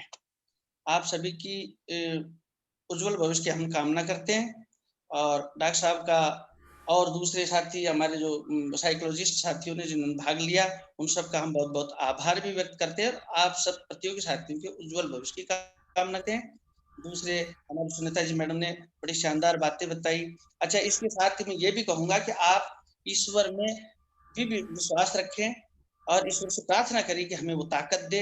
आध्यात्मिक रुचि में थोड़ी सी रखें। हो सकता है आप अपने आप को अति वैज्ञानिक घोषित करें, विज्ञान का आदमी की नहीं। अंधविश्वास मत करिए, कोई बात नहीं है, लेकिन आध्यात्मिक तो बने। कम से कम ईश्वर की सत्ता में तो हमें विश्वास करना चाहिए। और फिर समाज हमारा तो वैसे ही काफी आध्यात्मिक भी रहा है। दूसरे धर्मों को भी, दूसरे दूसरे समाजों के जो लोक देवता हैं उनको भी हम पर्याप्त मानते हैं। आज डॉक्टर साहब आपको भी लग रहा होगा कि यादराम कुछ ज्यादा ही बोल गया, क्योंकि आज मेरा अपना विषय था डॉक्टर साहब। आप सबने, आपके प्रयास से ना हमारी हिंदी होने से बच जाएगी। आप जब बोल रहे थे ना तो मेरे को सोनिया गांधी जी का फोटो दिखा। एक श्रोता अभी जुड़ी हमारे साथ, बाद में पता चला वो एक कांग्रेसी नेता साहब है, उनका मोनोग्राम वही है, भरत सिंह तोंगड़ साहब। तो वो मरीज बन के आए थे और यहाँ से शिक्षक बन के जा रहे हैं। अभी उन्होंने ऑन कर रखा है, कहते जी ये तो बड़ा अच्छा स्कूल है। थैंक यू वेरी मच पूरन जी, इसको बनाए रखिएगा। और हमारे कोई और अतिथि वक्ता, 2 लोगों ने हाथ खड़े हुए हैं। रामपाल जी कुछ पूछना चाह रहे थे और रविशंकर पायला जी भी कुछ पूछना चाह रहे थे। इसके साथ ही मैं अध्यापन व्यवसाय और जी यादराम जी, आप अपनी बात पूरी करिए। व्यवसाय से मैं जब से जुड़ा 10 सालों से, मैंने ये देखा कि अध्यापक के रूप में गुर्जर बिरादरी का जो भी बंदा मुझे मिला जी, और टैलेंट मिला, और उसके साथ ही अपने कर्म के प्रति बड़ा ईमानदार है। अब तक मुझे कोई भी ऐसा एक भी साथी नहीं मिला, भले मैं उदयपुर रहा, सिरोही रहा, उसके बाद बूंदी रहा, अलवर के उधर रहा, अलवर के इधर आ गया। इन स्थानों पर और दूसरे जितने भी परिचित लोग थे, सबकी आत्मा में एक शिक्षक के दर्शन हुए। इसके लिए भी इस समुदाय को, आप सब साथियों को मतलब ये बात बताते हुए बड़ी प्रसन्नता हो रही है। बहुत खुशी की बात है। भरत सिंह जी, मैंने आपका वाकया सुना दिया यादराम जी को। जी धन्यवाद डॉक्टर साहब, सभी को नमस्कार। आप जो है गेस्ट एंट्री हो गए हैं हमारे यहाँ। हमारे सारे जो एक्सपर्ट है ना, ये अपना फ्री समय दे रहे हैं पूरे समाज को, अपना नेटवर्क दे रहे हैं, अपना समय और धन मन सब दे के बच्चों को पढ़ा रहे हैं। तो आप भी इतने बड़े नेता हो हरियाणा के, सबको शुभकामना दे दो। धन्यवाद सर, आप सभी को, आप सभी शिक्षाविदों को। समाज के लिए जो आप लोग कर रहे हो वास्तव में वो बहुत ही प्रशंसनीय है। आप सबका बहुत बहुत धन्यवाद साहब। वाह वाह वाह, शुक्रिया जी। पूरन जी जी, बहुत बहुत धन्यवाद यादराम जी व्याख्याता साहब, आपने विस्तृत हिंदी में बताया बच्चों को कैसे अधिक अंक लाएं और हम बराबर बने रहेंगे। अभी कुछ बच्चे हमारे जुड़ नहीं पाए तो उनसे भी हम बराबर बने रहेंगे, उनकी हर समस्या का समाधान करेंगे, हर पार्ट्स का समाधान करेंगे कि कौन से पेपर के 4 पार्ट्स हैं फर्स्ट लेवल में, सेकंड लेवल में, जहां उनको आवश्यकता होगी उनको बुक्स उपलब्ध कराने की, एनसीईआरटी की जहां भी जरूरत होगी सभी में हम बराबर उनसे बने रहेंगे, उनसे नंबर शेयर करते रहेंगे। बहुत बहुत धन्यवाद। संस्कृत के भी वरिष्ठ अध्यापक सुरेश जी जुड़े हुए हैं बहरोड से, अगर आवाज सुन पा रहे हैं तो सुरेश जी आप भी अपने लैंग्वेज में कुछ बच्चों को मोटिवेट करना चाहें। सुरेश जी। यादराम जी ने अपना चैट बॉक्स में नंबर डाल दिया है 9929383222 9929383222। अच्छा, जब तक हमारे संस्कृत के प्रोफेसर साहब जुड़ रहे हैं, रामपाल जी आपका कोई क्वेश्चन हो तो आप पूछ लीजिए फटाफट। रामपाल जी, करण जी, रवि जी। हाँ रामपाल जी बोलो। सर मेरा ये क्वेश्चन था कि मैं बीएसटीसी फर्स्ट ईयर का स्टूडेंट हूँ, अब एग्जाम दिया था फर्स्ट ईयर का। हेलो। हाँ जी सुनाई दे रहा है। आवाज आ रही है सर जी? आ रही है, बिल्कुल आ रही है। मैं बीएसटीसी फर्स्ट ईयर का एग्जाम दे दिया हूँ, अब मैं सेकंड ईयर का मेरा हुआ नहीं है अभी एग्जाम, तो मैं इस रीट में अपीयर हुआ या नहीं? पूरन जी। बिल्कुल सर, आप बिल्कुल रीट का एग्जाम दीजिए और फिर जब फोरम आए तो फोरम के साथ कंडीशंस आएंगी, पूरा कंडीशंस आएंगी। अगर उसमें डेट्स आएंगी, अगर उस डेट को आपके पास डिग्री है तो आप एलिजिबल होंगे, और नहीं है तो कोई बात नहीं, आप प्रयास तो कीजिए, बराबर रीट की तैयारी करिए आप, नहीं तो अगले प्रयास में जी बराबर तैयारी करते रहिए। रामपाल जी। Good sir. करण आपका क्वेश्चन क्या है? करण आपका क्वेश्चन क्या है? सर एक क्वेश्चन और हाँ राम जी। हाँ बता। सर मेरा ये क्वेश्चन था कि मैं ये साइकोलॉजी में पढ़ता हूँ ना, तो ये शिक्षा शास्त्री है ना, इनकी परिभाषा याद करता हूँ तो इनके नाम एक दूसरे के मिल जाते हैं, याद रहने नहीं पाते। धीर सिंह जी ने ऑनलाइन क्लासेस चला रखी हैं और राजस्थान में मिलियन सब्सक्राइबर हैं, पूरे राजस्थान में उनकी बुक्स तेजी से क्या 1 नंबर पे चल रही हैं, बुक्स बच्चों के लिए एक प्रेरणा स्रोत बन गए हैं। आप बुक्स ले आए और दोबारा इस बार थोड़ा सा हमें क्षमा चाहेंगे, पूरा समय नहीं दे पाए, अगले स्लॉट में हम रीड से पहले एक स्लॉट और लेंगे और धीर सिंह जी को फिर से आमंत्रित करके आप सबके बीच में संबोधित करेंगे, आप सबको मोटिवेट करेंगे। जब तक धीर सिंह जी की बुक्स बहुत अच्छी हैं, देखी मैंने, उनके वीडियोस देखे, आप बराबर बने रहिए। Thank you sir. Karan Ambawata आपका क्वेश्चन। रविशंकर अंबावता बोल सर। बोलिए जी, बोलिए। अंबावता ना बोले। नमस्ते सर, सभी को राम राम गुरु जी। नमस्ते सर। मेरा एक क्वेश्चन है कि सेकंड लैंग्वेज में संस्कृत ले ली तो कैसे आप ज्यादा से ज्यादा स्कोर किया जाए रीट में? संस्कृत के अभी हमारे वरिष्ठ अध्यापक सुरेश जी सुन पा रहे हैं? सुरेश जी सुन पा रहे हैं? मैं यादराम जी से आग्रह करूंगा, सब्जेक्ट के टीचर यादराम जी, व्याख्याता साहब, सर आप ही बताएं बच्चे को कि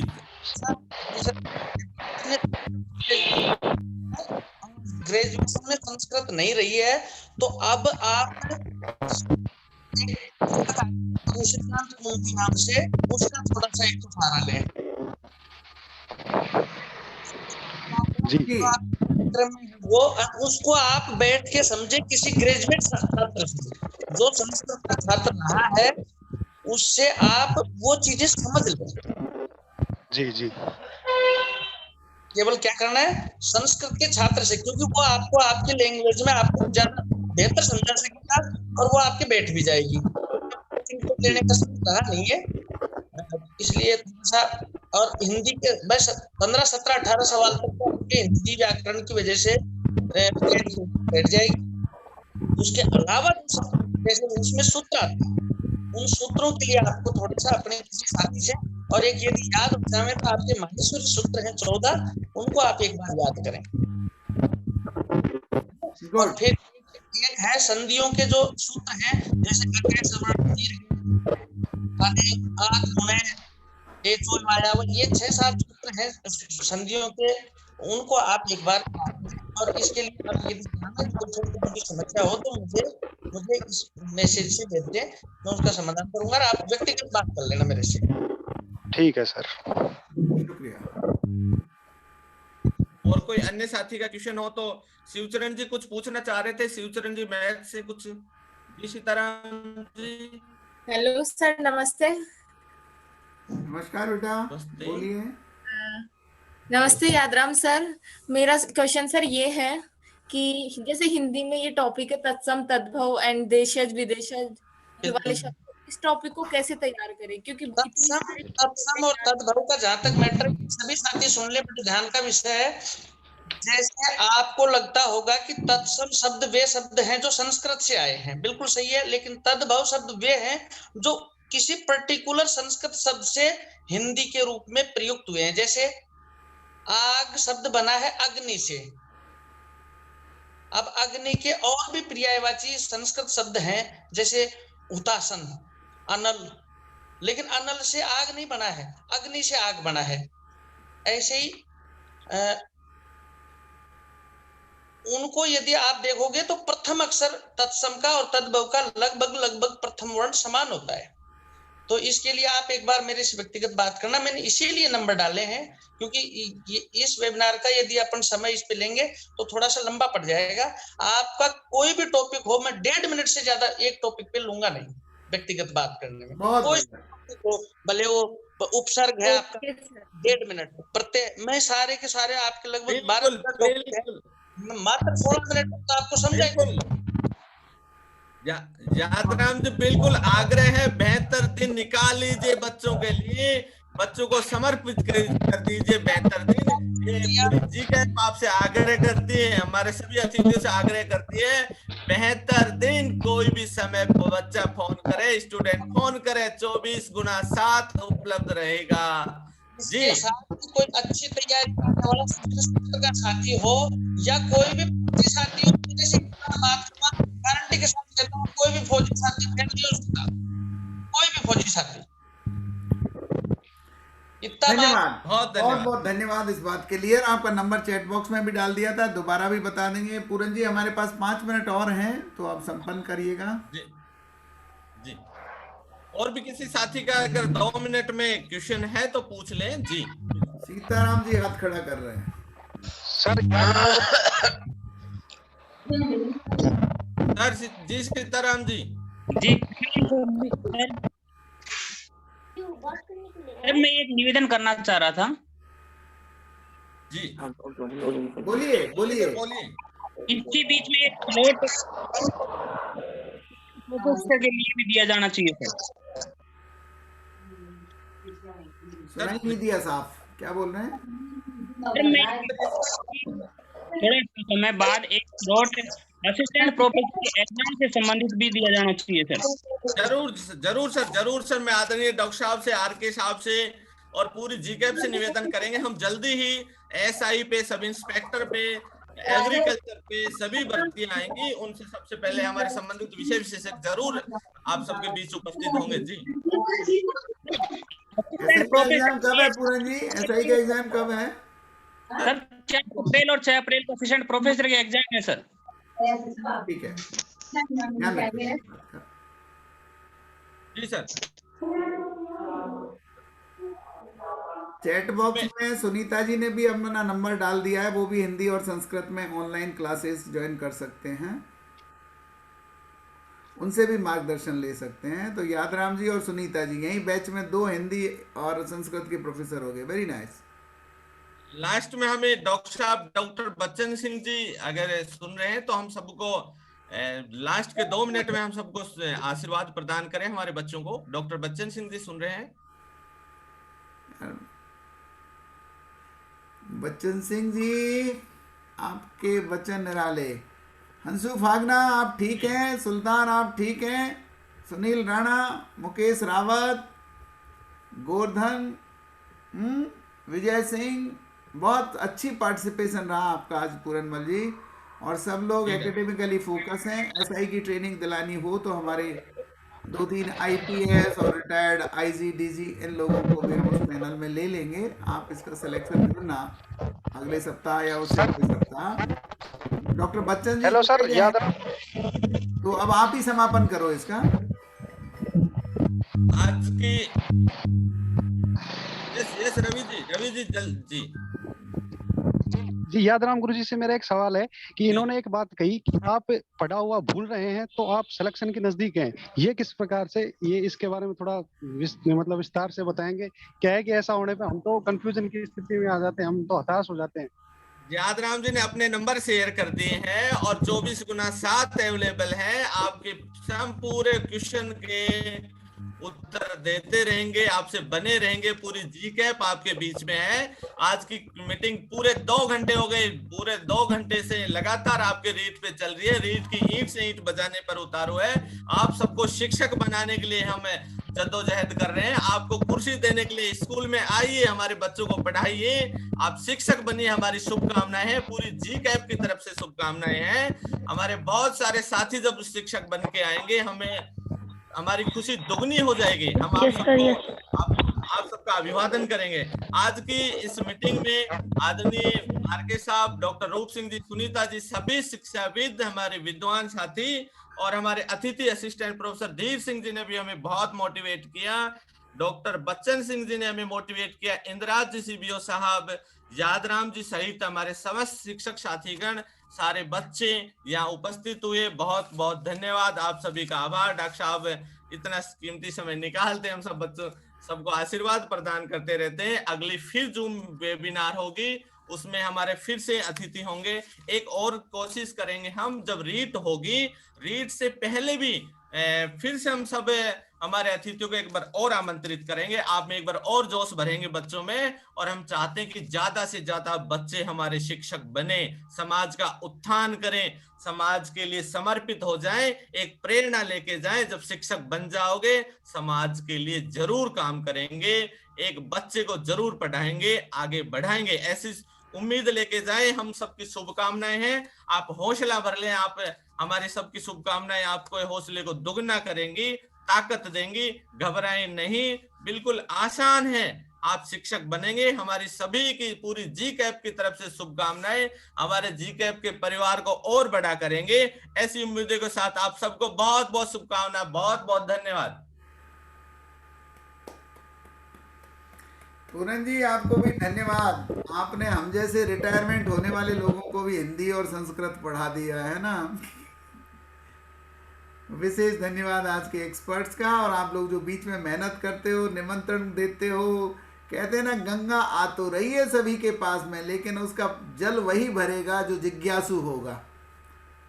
तो आपके लाख प्रयासों के बावजूद भी हर जिले में हमारा फेसबुक चले, ये लाइव और रिकॉर्डिंग भी सब तक पहुंच सके। निराश नहीं होना, अभी सैकड़ा पार नहीं किया है। अभी भी हमारे यहाँ बीच में, जैसे यादराम जी ने सही कैलकुलेशन की, 15 तो एक्सपर्ट थे, यानी विद्यार्थी 50-60 के लगभग ही थे। इसकी दुगनी मात्रा करनी है, दुगनी संख्या करनी है अगली मीटिंग में। और पुनः सबको शुभ रात्रि।